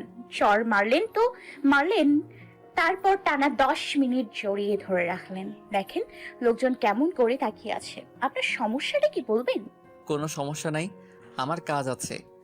যতই কাজ থাকুক, আমার প্রশ্নের উত্তর না দিয়ে যেতে পারবেন না। আমি তোমার প্রশ্নের উত্তর দিতে বাধ্য নই। বাধ্য, 100 বার বাধ্য। তনয়া আয়াতের হাতটা ধরে টেনে নিয়ে নদীর পাড়ে নিরিবিলি একটা জায়গায় নিয়ে বলল, স্যার, আমি জানি আপনি আমাকে, কিন্তু আপনি কেন আমায় ইগনোর করছেন সেটা বলবেন প্লিজ। আর হ্যাঁ, নয়নের সাথে আমার কোনো সম্পর্ক নেই। এতদিন যা দেখছেন সবটাই আপনাকে রাগানোর জন্য। আয়াত অবাক চোখে তনয়ার দিকে তাকিয়ে বলল, তনয়া, তোমার বয়স কত? হ্যাঁ, আপনার তো অন্য কিছু বলার কথা। আগে বলো, তারপর বলছি। 17 বছর। 18 বছর হতে কতদিন বাকি? এইচএসসি পরীক্ষার বাকি তো প্রায় 5 মাস, আর পরীক্ষার মধ্যেই 18তে পা দিব। তোমার প্রশ্নের জবাবগুলো আমি তোমার এইচএসসি পরীক্ষার পর দিব, কিন্তু তার আগে তোমাকে আমাকে একটা ওয়াদা করতে হবে। কি ওয়াদা? তোমাকে পরীক্ষায় ভালো রেজাল্ট করতে হবে। যদি তা না করো তাহলে আর আমার সাথে কথা বলার চেষ্টাও করবে না। ওকে, ডান। তনয়া পরের দিন থেকে কলেজে যেত। আয়াত ক্লাস করাতো, কিন্তু তনয়ার দিকে তাকাতো না পর্যন্ত। তনয়ার মনে মনে খুব অভিমান হতো আয়াতের উপর। এমনকি আয়াতদের বাসায় পড়তে গেলেও আয়াত চুপচাপ পড়াতো, কিন্তু সহজে তনয়ের দিকে তাকাতো না। আয়াতের এমন আচরণে তনয়া খুব কষ্ট লাগতো। আয়াতের এভাবে ইগনোর করাটা তনয়া মেনে নিতে পারছিল না। কয়েক মাস মাত্র বাকি পরীক্ষার, তাই কলেজ কমিটি আর স্যারেরা মিলে সিদ্ধান্ত নিল সব পরীক্ষার্থীদের নিয়ে কক্সবাজারে ঘুরতে যাবে। যেহেতু সব টিচার যাবে, তাই আয়াতও তাদের সাথে যাবে। তনয়া সেটা শুনে ভাবলো, আমি গেলে হয়তো স্যার ঠিকমতো এনজয় করতে পারবে না, তার থেকে আমার না যাওয়াই বেটার হবে। তাই ওর বন্ধুদের বলল ও যাবে না। নেহা সেটা আয়াতকে বলে দেয়। পরের দিন আয়াত ক্লাসে এসে বলে, স্টুডেন্ট, এটা একটা শিক্ষা সফর। আমার মতে এখানে সবার যাওয়া উচিত। কেউ নিজের ব্যক্তিগত সমস্যা এটার মধ্যে টেনে না আনলেই বোধহয় ভালো হবে। তনয়া বুঝলো আয়াত কথাগুলো ইনডিরেক্টলি তনয়াকেই বলছে। তনয়া তারপর কি ভেবে যেন যাওয়ার জন্য রাজি হয়ে গেল। আগে আয়াত যতটা তনয়াকে ইগনোর করত, তনয়া এখন তার থেকে 3 গুণ বেশি আয়াতকে ইগনোর করে।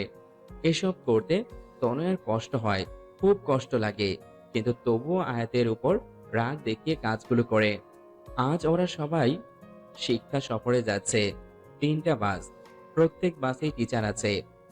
কপাল গুনে আয়াত তনয়ার বাসেই উঠল এবং নেহা বুদ্ধি খাটিয়ে আয়াতকে তনয়ার পাশে বসিয়ে দিল। তনয়া সেটা দেখে জানালা দিয়ে বাহিরের দিকে তাকিয়ে আছে। বাসটা সাই সাই চলছে। প্রায় 14 থেকে 16 ঘন্টা বাসে থাকা লাগবে। যদিও বাস মাঝে মাঝে পথে থামবে, কিন্তু তবুও তনয়ার বাসে চড়ার তেমন অভ্যাস নাই। আর তাছাড়া তনয়ার বেশিক্ষণ জার্নি করলে বমি পায়, তাই তনয়া ব্যাগে বমির মাথা ব্যথার ওষুধ নিয়েছিল, কিন্তু বোকার মতো সেগুলো হ্যান্ডব্যাগে না নিয়ে জামা কাপড়ের ব্যাগে রেখে দিয়েছে, যেটা বাসের বক্সে রাখা হয়েছে। বাস চলার ঘন্টা 3 মধ্যেই তনয়ার মাথা ব্যথা শুরু হলো, সাথে মাথাও ঘুরছে, বমিও পাচ্ছে, কিন্তু খুব কষ্টে তনয়া সেটা আটকানোর বৃথা চেষ্টা করছে। আয়াত তনয়ার দিকে তাকিয়ে বুঝলো ওর খুব কষ্ট হচ্ছে, কারণ ইতিমধ্যে তনয়ার চোখ মুখ শুকিয়ে গেছে। আজ প্রায় 2 মাস পর আয়াত তনয়ার সাথে ঠিকমতো কথা বলছে। তনয়া, তোমার কি খুব কষ্ট হচ্ছে? তনয়া মাথা নাড়িয়ে বলল, না, দেখো তনয়া, কোনো সমস্যা হলে না বলে কিভাবে বুঝবো? মাথা। এটুকু বলার সাথে সাথে বমি করে দিল। আর কোনো কথা বলতে পারছে না, শুধু বমি করাটাকে থামানোর বৃথা চেষ্টা করছে। আয়াত সাথে সাথে ড্রাইভারকে বাস থামাতে বলল। ড্রাইভার বাস থামানোর পর আয়াত তনয়াকে রাস্তার ধারে বসিয়ে পানি দিল। তনয়ার বমি করা দেখে কোনো বন্ধুই ওর কাছে আসলো না, কারণ ব্যাপারটা স্বাভাবিক। মানুষ বমি জিনিসটাকে বড্ড অস্বস্তিকর বিষয় ভাবে, কিন্তু আয়াত তনয়ার কাছে গিয়ে ওর পিঠে হালকাভাবে হাত বুলিয়ে দিচ্ছিল, ওকে পানি খাইয়ে দিল, ওর মুখটা ভালোভাবে পরিষ্কার করে দিচ্ছিল। তনয়া অপলক দৃষ্টিতে আয়াতের দিকে তাকিয়ে ভাবছে, লোকটার প্রত্যেকটা কাজে আমার প্রতি ভালোবাসার অনুভূতি পাই, কিন্তু কেন আমাকে নিজের থেকে এত দূরে রাখে? কি তার সেই সমস্যা? তারপর তনয়াকে ওষুধ খাইয়ে সবাই আবার বাসে ওঠে। বমি করার পর তনয়া অনেকটা ক্লান্ত হয়ে পড়ে, যার কারণে তনয়া কিছু দূর যেতেই ঘুমিয়ে পড়ে। বাসের প্রায় সবাই অনেক হই হুল্লার করার কারণে ক্লান্ত হয়ে ঘুমাচ্ছে। আয়াত দেখলো তনয়ার মাথাটা বারবার নিচের দিকে পড়ে যাচ্ছিল, যেমন ঘুমের মাঝে মানুষের হয় আর কি। তাই আয়াত নিজের হাতটা তনয়ার কাঁধে রেখে তনয়ার মাথাটাকে নিজের কাঁধে রাখলো। আয়াত অপলক দৃষ্টিতে তনয়ার দিকে তাকিয়ে আছে আর ভাবছে, ইস, যদি সারা জীবনের মতো তোমাকে এভাবে রাখতে পারতাম। কিন্তু হয়তো আমার ভাগ্যে তোমাকে পাওয়াটা নাই। তোমাকে পেলে হয়তো জীবনে কোনো চাওয়া থাকতো না। কিন্তু বিবেকের কাছে আবেগ আর সমস্ত চাওয়া সবসময় পরাজিত। আমি জানি তোমাকে ভালোবাসাটা আমার তুচ্ছ আবেগ না, কিন্তু সত্যিকারের ভালোবাসাটাও এক ধরনের তীব্র আবেগ। খুব ইচ্ছা করে এই পিচ্চি তনয়াটাকে আমার হৃদয় খাঁচায় সারা জীবনের জন্য বন্দি করে রাখি, কিন্তু আমি জানি হয়তো তা সম্ভব না। আমি তোমাকে আমার সমস্যার কথাগুলো বললে হয়তো তোমার জীবনটা তছনছ হয়ে যাবে, তোমার ভবিষ্যৎটা নষ্ট হয়ে যাবে, কারণ কষ্ট সহ্য করার বয়সটা যে তোমার এখনো হয়নি। আয়াত তনয়ার দিকে তাকিয়ে থাকতে থাকতে ঘুমিয়ে পড়ে।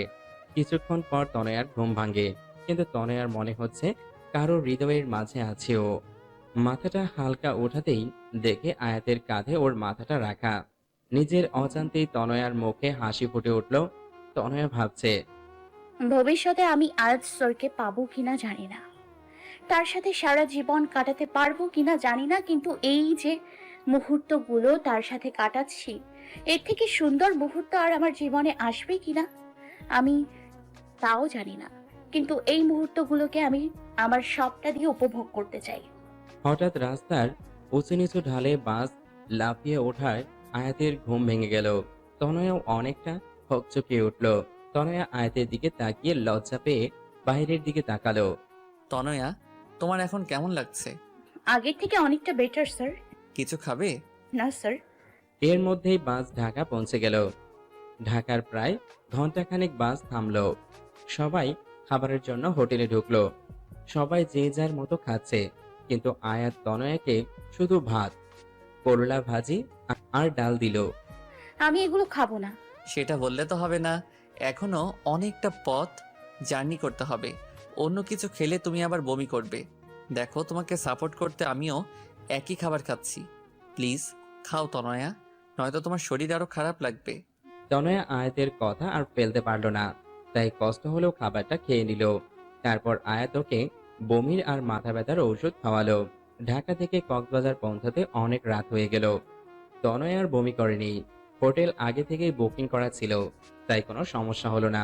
যেহেতু রাত অনেক, সবাই খুব ক্লান্তও ছিল, তাই খেয়েই সবাই ঘুমিয়ে পড়ল। পরের দিন সকালে সবাই যে যার মতো বিচে ঘুরতে গেল। আয়াত আর তনয়ার আসার কথা শুনে লিমাও সেখানে আসলো, কারণ লিমা তো চট্টগ্রামেই থাকে। লিমাকে আয়াত তনয়ার সাথে হওয়া কথা সবটা খুলে বলল। কিন্তু আয়াত, তুই কি সত্যি ওকে ভালোবাসিস না? না। এই মিথ্যাটা না অন্য কারো কাছে বলিস। একেবারে ফ্লপ মার্কা অ্যাক্টিং। ওকে সারা জীবনের জন্য আমার করে পাওয়া মনে হয় আমার কপালে নেই রে। কি সমস্যা আয়াত, বল না প্লিজ।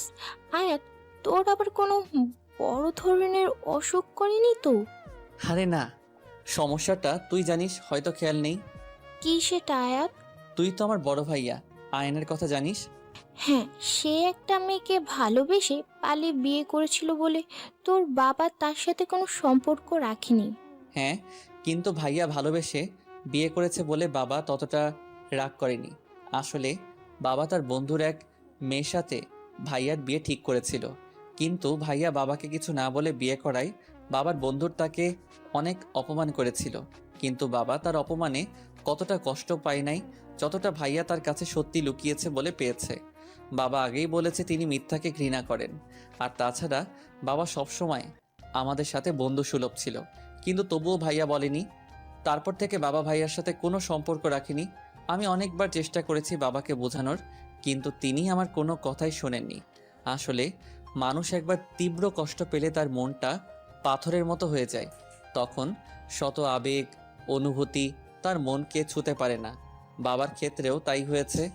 কিন্তু আয়াত, তোর ভাইয়ার ভালোবাসার সাথে তোর ভালোবাসার কি সম্পর্ক? হ্যাঁ, সেটাই বলছি। আচ্ছা লিমা, তুই কি জানিস তনয়া আমাকে ঠিক কতদিন ধরে ভালোবাসে? হ্যাঁ, প্রায় 4 বছর। না, 3 বছর 8 মাস ধরে আমি তনয়ার চোখে আমার জন্য ভালোবাসা দেখেছি। কিন্তু জানিস আমি তনয়াকে ঠিক কতদিন ধরে ভালোবাসি? ঠিক কতদিন বলতে পারবো না, তবে তনয়ার থেকে কম দিন। 4 বছর 13 দিন। কি, তুই তনয়াকে আগে থেকেই চিনতিস? হ্যাঁ, তনয়াকে আমি প্রথম দেখি আমার এক বন্ধু রবির বাসায়। আর প্রথম দেখায় তনয়ের উপর কেমন যেন একটা অনুভূতি কাজ করা শুরু করে দিয়েছিল। রবির ছোট বোনের জন্মদিনে এসেছিল তনয়া, কারণ তনয়া রবির বোনের বান্ধবী। জানিস রবির ছোট বোনকে? কে? তনয়ার সবচেয়ে কাছের বান্ধবী নেহা। তারপর নেহার থেকেই তনয়ার সম্বন্ধে সব কিছু জানি। সব জেনে দেখলাম তনয়া আমার থেকে প্রায় 6 বছরের ছোট। আর এত ছোট বয়সী মেয়ের সাথে রিলেশন করাটা নেহাত বোকামি। আর তাছাড়া তনয়া তখন রিলেশনে জড়ালে ওর পড়ালেখায় ক্ষতি হতো, ওর ভবিষ্যৎ অন্ধকারের দিকে যেত। যাকে এতটা ভালোবেসে ফেলেছি তার ভবিষ্যৎ কিভাবে নষ্ট করি বল? আর তাছাড়া দুটো মানুষ যখন রিলেশনে থাকে তখন একে অপরের মাঝে কিছুদিন পর শয়তানের তাড়নায় একটা আলাদা অনুভূতি তৈরি হয়। চুম্বকের বিপরীত মেরু যেমন একে অপরকে আকর্ষণ করে, ঠিক তেমনি প্রেমিক প্রেমিকার মধ্যেও এই আকর্ষণ কাজ করে। আর তখন তারা না চাইতেও নোংরামিতে জড়িয়ে পড়ে। আমি তো ছেলে, নোংরামি করে পার পেয়ে যেতাম, কিন্তু আমার তনয়া তো ছোট, ও হয়তো সমাজের প্যাচ বুঝতে না পেরে নিজের ক্ষতি করে বসতো। তাই সবসময় তনয়ার থেকে দূরে দূরে থেকে ওকে ভালোবেসেছি। কিন্তু উপরওয়ালা বোধহয় আমাদের নিয়ে খেলতে ভালোবাসে। আমি তনয়াকে পড়ানোর কথা শুনেই না করে দিলাম, কিন্তু বাবার কথা ফেলতে পারলাম না। কিন্তু তারপর তনয়াকে প্রথমবার পার্কে এই কারণে চড় মেরেছিলাম যে তনয়া যেন ভুল পথে পা না বাড়ায়। আমি হয়তো তনয়াকে পড়াতাম না, তাই অন্য কোনো ছেলে যাতে না পড়ায়, তাই তনয়ার জন্য আমি টিচার ঠিক করে দিলাম। তনয়াকে স্কুলে কেউ প্রপোজ করার আগেই তাকে যেভাবেই হোক তনয়ার থেকে দূরে সরিয়ে দিতাম। তনয়া হয়তো 2 বছরে আমাকে একবারও দেখেনি, কিন্তু 2 বছরের একটি দিনও আমি তনয়াকে না দেখে থাকিনি। তারপর হয়তো আমার ভাগ্যের জোরে তনয়া আমার কলেজেই ভর্তি হলো। জানিস তখন আমি কতটা খুশি ছিলাম যে রোজ তনয়াকে দেখতে পাবো। রোজ রোজ ক্লাসের সবাইকে পড়ানোর বাহানায় বারবার তনয়াকে চোরের মতো দেখতাম। কিন্তু তার কিছুদিন পরই ভাইয়া ওই ঘটনাটা ঘটালো। তারপর তনয়া যখন সিঁড়ি দিয়ে পড়ে গিয়ে ব্যথা পেয়েছিল, তখন ওর অবস্থা দেখে আমার প্রচণ্ড কষ্ট হতো। তনয়া সুস্থ হওয়ার পর কয়েক মাস খুব সুন্দর ছিল। জানিস তনয়ের সাথে খুব ভালো বন্ধুত্ব হয়ে গেছিল। কিন্তু সমস্যাটা হলো কয়েক মাস আগে, তারপর থেকেই আমি তনয়াকে অ্যাভয়েড করে চলতে থাকি। কি হয়েছে কয়েক মাস আগে? কয়েক মাস আগে একদিন রাতে বাবা আমায় বলল, আয়াত, তোকে কিছু কথা বলবো, রাখবি? আমি বাবাকে বললাম, কেন রাখবো না বাবা, বলো কি বলবা। তোর ভাইয়া তো আমার কোনো কথা শোনেনি, আমার সম্মানের কথাও ভাবেনি, কিন্তু আমি তোকে সব থেকে বেশি ভরসা করি। তুই কি আমার বিশ্বাস রাখবি? হ্যাঁ বাবা বলো, অবশ্যই রাখবো। আমাকে ছুঁয়ে আদা কর। হ্যাঁ বাবা, এই তোমাকে ছুঁয়ে ওয়াদা করলাম, তুমি যা বলবে তাই শুনবো। এবার তো বলো। আমি আমার বন্ধুর মেয়ের সাথে তোর বিয়ে ঠিক করে এসেছি। কথাটা শুনে আয়াতের পুরো পৃথিবীটা যেন উল্টে গেল। মেয়েটা বর্তমানে বাইরে আছে, কয়েক মাস পর দেশে আসবে, তার কিছুদিন পর তোর সাথে বিয়ে দেবো তার। কিরে, তুই রাজি তো? নাকি তুইও আয়ানের মতো কাউকে? আয়াত ওর বাবার কথা ভেবে নিজের ভালোবাসার কথাটা লুকিয়ে বলল। না বাবা, তেমন কিছু না, তুমি যা ভালো বোঝো তাই করো। আমি তোমার বিশ্বাস কখনো ভাঙবো না। আমি জানতাম তুই এই কথাই বলবি। এই নে মেয়েটার ছবি, ফোন নাম্বার দিবি? তার দরকার নাই বাবা, তুই যখন পছন্দ করেছো তখন ভালোই হবে। বাবার এই কথা শোনার পর থেকে আমি তনয়ার থেকে দূরে দূরে থাকতাম, কারণ যতই ওর কাছে যাব ততই ওর মায়ায় জড়িয়ে পড়ব। কিন্তু পাজি মেয়েটা আমাকে খেপানোর জন্য নয়নের সাথে কথা বলার নাটক করলো। সেটা দেখে মাথা গরম হয়ে যায়। তারপর ওকে চর মেরেছিলাম, কিন্তু ওকে চর মারায় ও যতটা না ব্যথা পেয়েছে তার থেকে শতগুণ বেশি ব্যথা আমার হৃদয়ে লেগেছে। তাই তো নিজের ভালোবাসাটাকে আড়াল করতে না পেরে ওকে পাগলের মতো জড়িয়ে ধরে রেখেছিলাম। আমি যদি তনয়াকে এসব কথা বলি মেয়েটা পাগলের মতো হয়ে যাবে, লেখাপড়ার অবস্থা খুব খারাপ হয়ে যাবে। তাই তো ওকে বলেছি ওর পরীক্ষার পর ওকে সব সত্যিটা বলে দেব। কিন্তু আমি ভাবছি আমি যদি ওকে সত্যিটা বলি তাহলে তখন ওর অবস্থা কি হবে। এবার বুঝছো কি সমস্যা? গাদা গত উল্লুক, বলো তোর মাথায় কমন সেন্স বলতে কিছু আছে? তুই তোর বাবার কোনো কথা না শুনেই বোকার মতো অদা করে বসলি। আরে আগে আঙ্কেলের কথাটা শুনে তো নিতি। এখন কিছু করার নেই রে। হ্যাঁ, তা থাকবে কেমনে? করার পর তো তুই বন্ধ করে দিছস। আচ্ছা, মেয়েটার ছবি আছে এখন তোর কাছে? হ্যাঁ, আমার মোবাইলে মনে হয় আছে। দেখি। আয়াত মোবাইলটা বের করে অনেকক্ষণ খুঁজে ছবিটা লিমাকে দেখালো। লিমা ছবিটা হাতে নিয়ে বলল, এই জন্যই। আরে তনয়া তো এর থেকেও 1000 গুণ বেশি সুন্দরী। তনয়ার সামনে তো এটা চা কম পানি লাগবে। আচ্ছা, মেয়েটার সাথে কথা বলেছিস? তোর মাথা ঠিক আছে না? তোর ওপর যা রাগ হচ্ছে না, আমি যদি তনয়ার জায়গায় থাকতাম তবে তোকে মেরে ওই সমুদ্রেই ফেলে দিতাম। জানিস, যখন বললি তোর বাবার বন্ধুর মেয়ে, এক মুহূর্তেই মনে হয়েছিল মেয়েটা তনয়া। কিন্তু সব ধারণা সবটা ঠিক হয় না রে। জানি, কিন্তু এখন আমার আর কিছু করার নাই। তা কিভাবে পারবি? অ্যাবনর্মাল আবাল ছেলে কোথাকার। এই বলে রাগ করে লিমা চলে গেল। লিমার রাগ হওয়াটা অস্বাভাবিক কিছু না। আয়াত চুপচাপ ওখানে বালির উপর বসে সাগরের পানে অপলক দৃষ্টিতে তাকিয়ে আছে। আর চোখ থেকে টপ টপ করে নোনা তরলগুলো ঝরে পড়ছে, যেগুলো আবার নোনা বালিগুলো নিজের বুকে ধারণ করে নিচ্ছে। তনয়া আয়াতের সামনে এসে কিছুক্ষণ দাঁড়িয়ে দেখছে কিভাবে আয়াতের চোখ থেকে জল ঝরছে। হঠাৎ তনয়া আয়াতের চোখের পানিটা ধরে ফেলল। আয়াত তনয়ার দিকে তাকালো। তনয়া বলল, জানেন স্যার, আমার মা বলেছিল ছেলেটা নাকি খুব বেশি কষ্ট না পেলে কাঁদে না, আর যদি কাঁদে তাহলে ছেলেদের চোখের জলগুলো নাকি মুক্তোর চেয়েও দামি হয়। আর আপনি এত দামি জিনিসগুলোকে এভাবে অপচয় করছেন। আয়াত তারপর অপলক দৃষ্টিতে তাকিয়ে আছে। তনয়া আবার বলল, মা আরো বলেছেন যদি আমাদের মনে খুব বেশি কষ্ট লাগে তাহলে নিজের কাছের মানুষের কাউকে জড়িয়ে ধরে কাঁদলে নাকি কষ্টটা কমে যায়। আপনিও আপনার কাছের কাউকে জড়িয়ে ধরে কাঁদুন, দেখবেন মন হালকা লাগবে। দাঁড়ান, আমি লিমা আপুকে ডেকে আছি। এই বলে তনয়ার সামনে পা বাড়ানোর আগেই আয়াত তনয়ার হাতটা টেনে ধরল। তনয়া পেছনে ফিরে তাকানোর সাথে সাথে আয়াত তনয়াকে টান দিয়ে নিজের বুকের মাঝে চেপে ধরে। শক্ত করে তনয়াকে জড়িয়ে ধরে আয়াত কান্না করছে। তনয়া কিছু হতভম্ব হয়ে গেল, কিন্তু আয়াতের এই অবস্থা দেখে কিছু বলল না, শুধু বলল, কি হচ্ছে স্যার, আমাকে কি বলা যায়? আয়াত তনয়াকে শক্ত করে জড়িয়ে ধরে আছে আর ভাবছে, আমি তোমাকে সারা জীবনের জন্য আমার বুকে রাখতে চাই, কিন্তু আমি জানি আমি হয়তো তোমাকে পাবো না, কিন্তু তবুও বেহায়া মনটা সবসময় তোমাকে আমার করে পেতে চাই। তনয়া আয়াতের থেকে নিজেকে ছাড়িয়ে বলল, চলুন স্যার, কিছুক্ষণ সাগরের পানিতে পা ডুবিয়ে হাঁটি।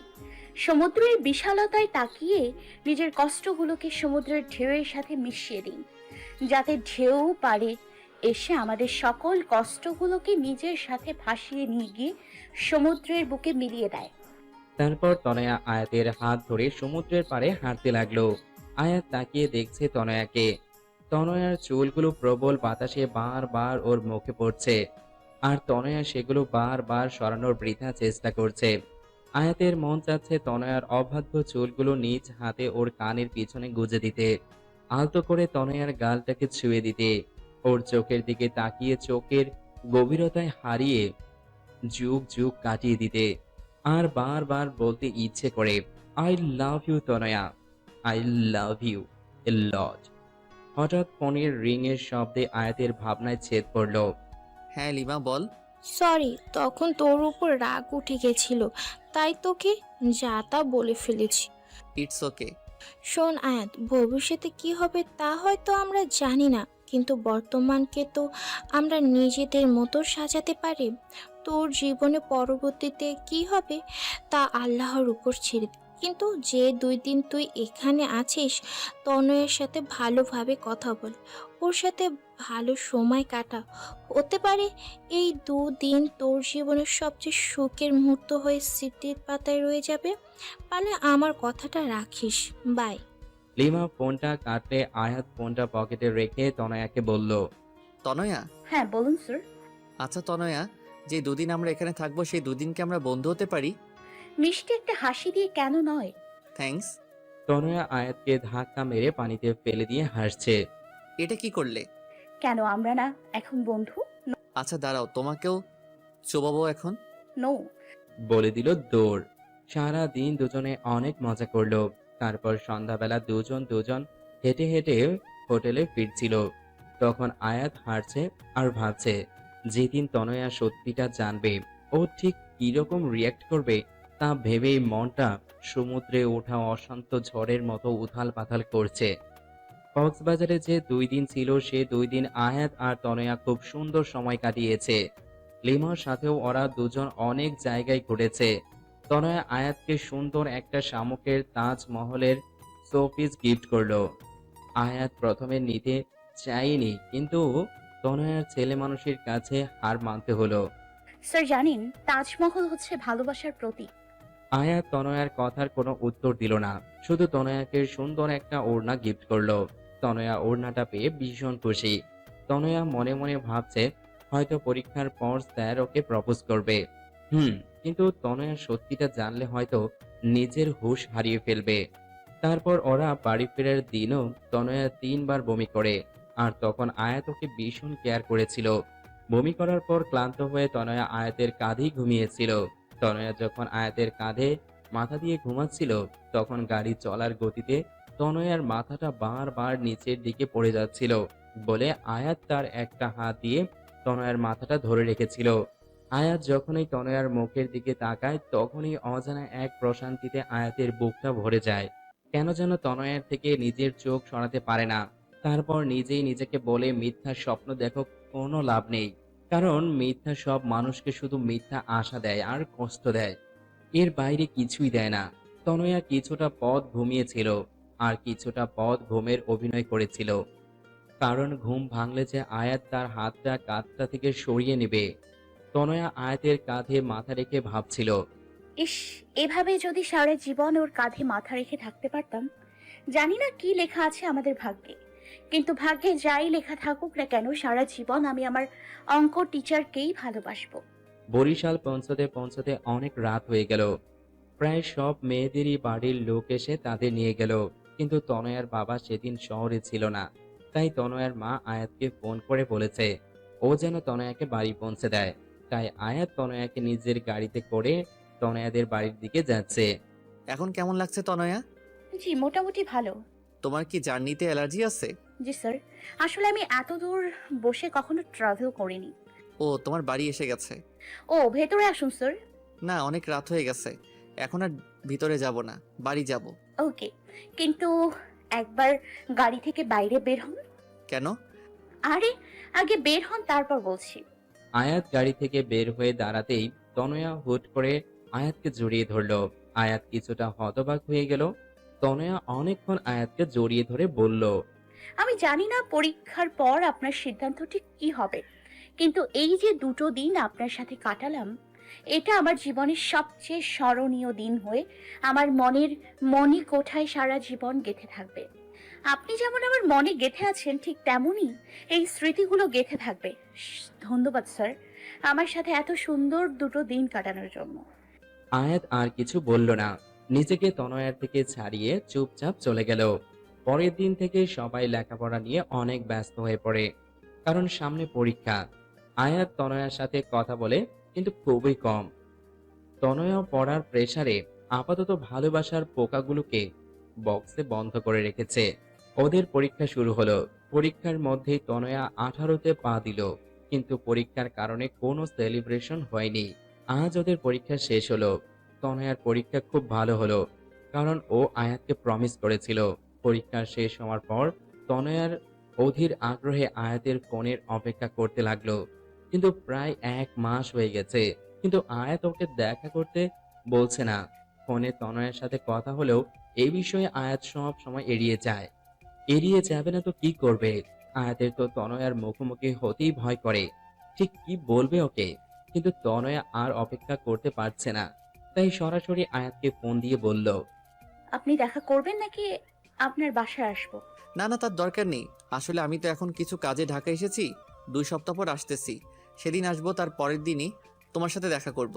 2 সপ্তাহ পর তনয়া একটা রেস্টুরেন্টে বসে আয়াতের জন্য অপেক্ষা করছে। এই 2 সপ্তাহ যে তনয়া ঠিক কিভাবে কাটিয়েছে তা শুধু তনয়াই জানে। কিছুক্ষণ পর আয়াত আসলো। তনয়ার বুকটা দূর দূর করছে। আয়াত ঠিক কি বলবে এটা ভেবে। কেমন আছো? ভালো, আপনি? ভালো। কিছু খাবে? না না স্যার, স্যার। তারপর দুজন অনেকক্ষণ নীরবতা পালন করলো, কিন্তু তনয়া আর অপেক্ষা করতে পারছে না। গত 4 বছরের বেশি সময় ধরে অপেক্ষা করেছে, তাই মুখ ফসকে বলেই ফেলল, স্যার, আপনি যেন কি বলতে চাইছিলেন? হ্যাঁ, কিন্তু ঠিক কিভাবে বলবো সেটা ভাবছি। এত ভাবাভাবির দরকার নেই, সরাসরি বলে দেন। আমি শোনার জন্য রেডি। প্লিজ, আল্লাহ ভালো কিছু যেন বলে। আয়াত কিছুক্ষণ ভেবে বলল, তনয়া, আমার বিয়ে ঠিক হয়ে গেছে। তনয়া অবাক চোখে আয়াতের দিকে তাকালো। তারপর আয়াত ওর বাবার, ওর ভাইয়ার সব কথা বলল। এও বলল সামনের মাসের শেষের দিকে ওর বিয়ে, আর সেই মেয়েটি কিছুক্ষণ পর এখানে ওর সাথে দেখা করতে আসবে। আয়াতের কথাগুলো শোনার পর তনয়ার পুরো পৃথিবীটা যেন গোলক ধাঁধার মতো ঘুরছে। চোখ দুটো ঝাপসা হয়ে যাচ্ছে। নিজের ওপর যেন কোনো নিয়ন্ত্রণ রাখতে পারছে না। চিৎকার করে কাঁদতে ইচ্ছে করছে, কিন্তু শত কষ্টে তনয়া নিজেকে আটকাচ্ছে। প্লিজ তনয়া, আমাকে মাফ করে দাও। আর প্লিজ নিজের উপর নিয়ন্ত্রণ রাখার চেষ্টা করো। আসলে আমি থাক স্যার, আপনার আমাকে কোনো এক্সপ্লেনেশন দেওয়ার দরকার নেই। আমি আপনাকে জানি। আর আয়াতকে অবাক করে দিয়ে তনয়া বলল, মেয়েটির নাম কি স্যার? আমি জানি না। কি বলেন? যার সাথে বিয়ে হবে তার নাম জানেন না? This is not fair sir. আচ্ছা, ভাবি কি এখন আসবে? আয়াত তনয়ার কথায় হতবাক হয়ে গেল। তারপর বলল, হুম। আমি কি তাকে একবার দেখতে পারি? ভয় নাই, আমি আমার বিষয় কিচ্ছু বলবো না।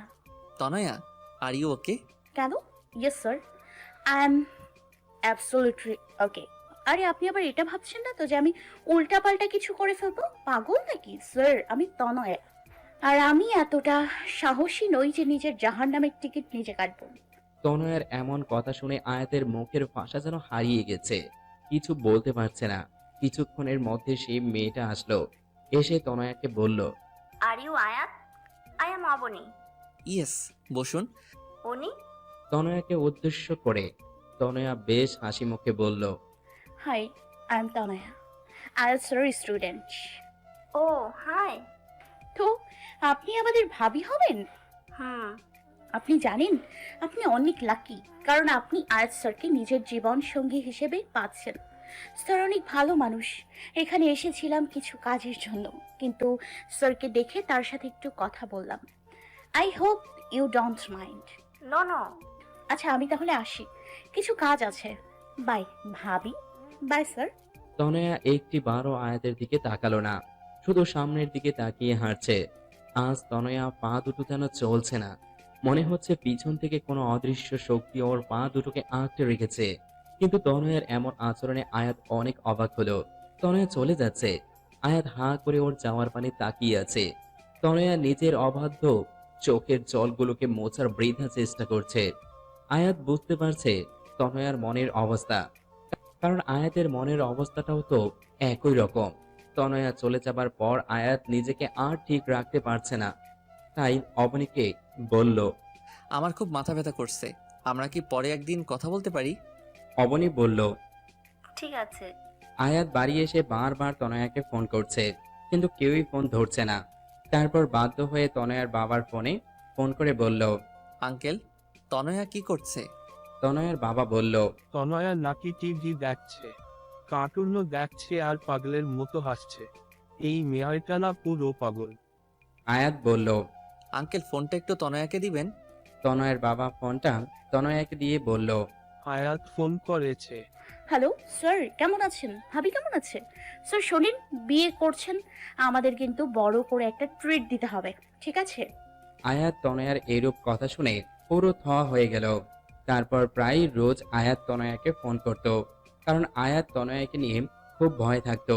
কিন্তু রোজ তনয়া এমনভাবে কথা বলতো যেন কিছুই হয়নি, যেন তনয়ার স্মৃতি থেকে আয়াত নামটা সম্পূর্ণ মুছে গেছে। আয়াত তনয়ার এমন আচরণের দ্বিধার মধ্যে পড়ে যেত, খুব ভয় করত তনয়াকে নিয়ে। আয়াতের যেদিন বিয়ে হবার কথা, তার কিছুদিন আগে তনয়ার রেজাল্ট দেয়। তনয়া এবারও A+ পায়। সবাই খুব খুশি হয়, আয়াতও। কিন্তু এত খুশির মাঝেও আয়াত আর তনয়ার বুকের ভিতরটা জ্বলে পুড়ে ছারখার হয়ে যাচ্ছে। আর আজ আয়াতের গায়ে হলুদ। আর মজার ব্যাপার কি জানেন, আয়াতের গায়ে প্রথম হলুদটা তনয়াই ছুঁয়েছে। আর গিফট হিসেবে আয়াতের দেওয়া ওড়নাটা আয়াতকে দিয়ে বলেছে, এটা অবনী ভাবির জন্য। কারোর শখের জিনিস নিজের কাছে রাখতে নেই। আয়াত কোনো কথা না বলে চুপচাপ ওড়নাটা হাতে নিল। সবার সাথে খুব হাসি হাসি মুখ করে কথা বলেছে তনয়া, কিন্তু ওর মনের ভিতরটা হয়তো আয়াত ছাড়া আর কেউই বুঝতে পারছে না। গায়ে হলুদের পর্ব শেষে আয়াত তনয়াকে বলল, তোমার সাথে আমার কিছু কথা আছে, আমার সাথে এসো। তনয়া আয়াতের সাথে সাথে বলল, হ্যাঁ বলুন স্যার। তনয়া, তুমি কি করে এতটা স্বাভাবিক আছো বলো? কেন স্যার, অস্বাভাবিক হওয়ার মতো কিছু হয়েছে কি? আয়াত এবার নিজের রাগ কন্ট্রোল করতে পারল না। ঠাস করে তনয়ার গালে কষিয়ে একটা চড় মেরে দিয়ে বলল, এই মেয়ে, তুমি কি কিছু বোঝো না নাকি? নাকি তোমার বোধগম্য শক্তি সব শেষ হয়ে গেছে? তনয়া নিজের গালে হাত দিয়ে, আবার মারলেন? এবার কোন অধিকারে মারলেন? আর হ্যাঁ, you are too late sir. আর কথাটা বলার আগেই আয়াত তনয়াকে দেয়ালের সাথে চেপে ধরে বলল, অধিকার কি? অধিকার, তাই না? তোমার উপর যদি আমার অধিকার না থাকে তাহলে কারো নাই। এত রাগ দেখানোর কোনো প্রয়োজন নেই। কিসের জোরে আপনি আমার উপর অধিকার খাটাচ্ছেন? এই বলে তনয়া চলে যেতে চাইলে আয়াত তনয়াকে আরো শক্ত করে দেওয়ালের সাথে চেপে ধরে। আয়াত তনয়ার একদম কাছে চলে যায়, এতটা যে একে অপরের নিঃশ্বাসের অনুভূতি পাচ্ছিল।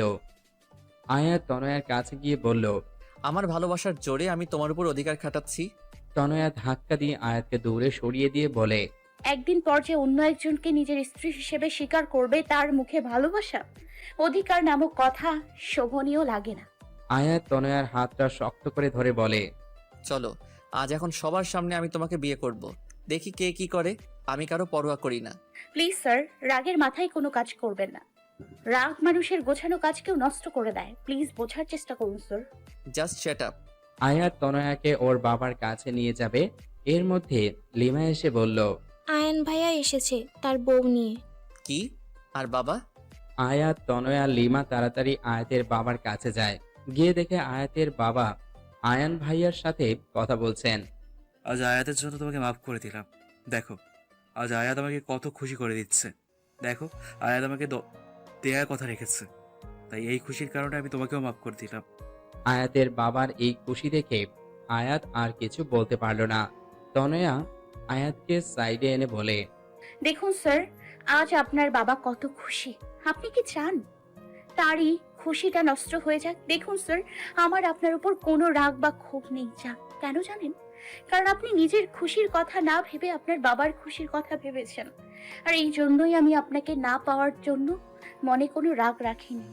হ্যাঁ, আপনাকে না পাওয়ার দুঃখ, কষ্ট, আফসোস তো আছে, আর সারা জীবন থাকবে। কিন্তু আমি এটা ভেবে নিজেকে সামলে নিব যে আপনার বাবা মার আপনি সুখে আছেন। স্যার, বাবা মায়ের মতো কেউ হয় না। স্যার, আপনি তাদের কথা মেনে নিন। বাবা মাকে কষ্ট দিয়ে কেউ জীবনে কখনো সুখী হতে পারে না। আর বাবা মাকে সুখী করার জন্য যদি নিজে কষ্ট পায়, তাহলে আল্লাহ সে কষ্টের প্রতিদান একদিন না একদিন ঠিকই দেবে। চলি স্যার, ভালো থাকবেন। আমি আজকেও আসতাম না, কিন্তু আজ শেষবারের মতো আপনাকে একবার দেখার লোভ সামলাতে পারলাম না। ভালো থাকবেন। এটা বলে তনয়া ওখান থেকে চলে গেল। আর আয়াত হা হয়ে ওর যাওয়ার পানে তাকিয়ে আছে। তনয়া একবারের জন্য পিছু ফিরে তাকায়নি, হয়তো নিজের চোখের জলটা আয়াতকে দেখাতে চায়নি তাই।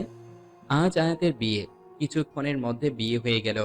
আয়াতের ঘোরের মতো লাগছে, একটা ঘোরের মধ্যে বিয়েটা হয়ে গেল। আয়াত মুখ থেকে যখন কবুল বলেছিল, তখন ওর কলিজাটা যেন ছিঁড়ে যাচ্ছিল। বিয়ে হবার কিছুক্ষণ পর আয়াত তনয়ার কাছে ফোন করলো। ফোনটা নেহা ধরলো। হ্যাঁ স্যার, বলেন। নেহার গলা শুনে আয়াতের বুকে অজানা ভয়ে ধক করে উঠল। তনয়া কোথায়?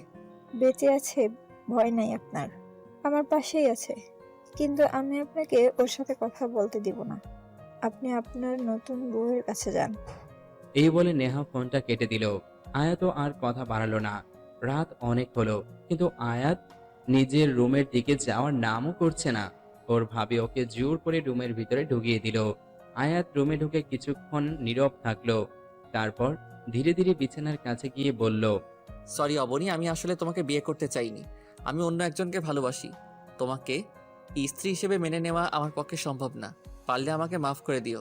এই বলে আয়াত যাওয়া ধরলেই মেয়েটা আয়াতের হাতটা টান দিয়ে ধরে বিছানায় ফেলে দিয়ে আয়াতের পাঞ্জাবির কলার ধরে বলল, ওই, আমাকে কি রবি সিমের মতো ফ্রি পাইছেন যে যখন খুশি চড় মারবেন, যখন খুশি ভালোবেসে জড়িয়ে ধরবেন, যখন খুশি বলবেন বিয়ে করবেন না, আবার বিয়ে করে বলবেন স্ত্রী হিসেবে মেনে নেবেন না? কি সমস্যা কি আপনার? আয়াত কথাগুলো শুনে অবাক হয়ে মেয়েটির দিকে তাকিয়ে তার থেকে 100 গুণ বেশি শক খেল। কারণ মেয়েটি আর কেউই নয়, তনয়া। আয়াত যেন কিছুক্ষণের জন্য নিজের চোখকে বিশ্বাস করতে পারছে না। মনে হচ্ছে স্বপ্ন আর বাস্তব দুনিয়ার মাঝে একটা আলাদা দুনিয়া তৈরি হয়ে গেছে, আর আয়াত সে দুনিয়ায় হারিয়ে গেছে। তনয়া জোরে আয়াতের হাতে একটা চিমটি কাটল। আয়াত নিজের চেতনা ফিরে পেল। হকচকিয়ে বলল, তনয়া তুমি? কি স্যার, সারপ্রাইজটা কেমন লাগলো? আয়াত যেন এখনো নিজের ঘোর কাটিয়ে উঠতে পারছে না। তারপরেও বলল, অবনী কোথায়? ইস, অবনীর খুব চিন্তা হচ্ছে না? আমি অবনীকে মেরে ফেলেছি। বলে জোরে হাসছে তনয়া। আয়াত যেন কিছুই বুঝতে পারছে না। এর মধ্যে কে যেন দরজায় টোকা দিল। আয়াত দরজাটা খুলে দেখে অবনী দাঁড়িয়ে হাসছে। হাই দুলা ভাই, হোয়াটসঅ্যাপ? এখনো বাসা শুরু করেননি কেন? আমার জন্য ওয়েট করছিলেন বুঝি? আয়াত আবার একটা ধাক্কা খেল। ত্রিধকে তনয়া আর অবনী মিলে হাসতেছে। এর মধ্যে বাড়ির সব লোক, যেমন আয়াতের বাবা, মা, ভাইয়া, ভাবি, লিমা আর নেহা সেখানে উপস্থিত হলো এবং সবাই হাসছে। আয়াত যেন বোকা হয়ে গেছে। কোনটা সত্যি কোনটা মিথ্যা তা যেন একটা ভ্রমের মতো লাগছে ওর কাছে। বাবা, এসব কি হচ্ছে? আমি জানতাম না যে আমার ছেলে তার বাবা মায়ের জন্য নিজের ভালোবাসার মানুষকেও ছাড়তে পারে। মানে? তোমার বিয়ে কখনোই অবনীর সাথে ঠিক হয়নি। তোমার বিয়ে অনেক আগে থেকেই তনয়ের সাথে ঠিক হয়ে আছে। আয়াত চোখ বড় বড় করে বলে, কি? তাহলে অবনী? অবনী তনয়ের কাজিন। তনয়া যখন আমাদের বাসায় পড়তে আসতো তখন থেকে আমি বুঝেছিলাম যে তুমি তনয়াকে ভালোবাসো, কিন্তু আমি দেখতে চেয়েছিলাম তুমি তোমার বাবাকে কতটা ভালোবাসো। তাই তোমার বিয়ে তনয়ের সাথে ঠিক করেছিলাম, কিন্তু ছবি দেখালাম অবনীর, মানে তনয়ের কাজিনের। কিন্তু আমি শেষ পর্যন্ত দেখতে চাইছিলাম যে তুমি তনয়ের ভালোবাসায় মোহিত হয়ে নিজের বাবা মাকে ছেড়ে যাও কিনা, কিন্তু তুমি তা করোনি। তুমি তোমার বাবা মায়ের চাওয়াটাকে প্রাধান্য দিয়েছো। তোমাকে নিয়ে আজ আমার সত্যিই গর্ব হচ্ছে। তার মানে তনয়া সব জানতো? না, তনয়া জানে মাত্র 3 মাস ধরে। কারণ তনয়ার জন্মদিনে তনয়াকে আমি উপহার স্বরূপ তার অঙ্ক টিচারকে গিফট করেছি। কারণ তনয়াই আমাকে ভালোবাসার আসল মানে শিখিয়েছে। তোমার ভাইয়া আর ভাবিকেও সে ফিরিয়ে এনেছে। সরি স্যার, আমার জন্মদিনের দিন যখন বাবা সব খুলে বলল তখন আমি খুশিতে ঠিক কি করব ভেবে পাচ্ছিলাম না।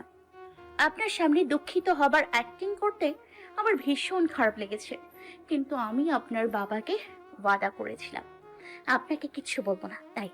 তারপর লিমা আর নেহা একসাথে বলে উঠল, আমরাও সরি, আসলে কিছুদিন আগে থেকে আমরাও সবটা জানি। আয়াত রাগে দুঃখে কোনো কথা বলতে পারছে না।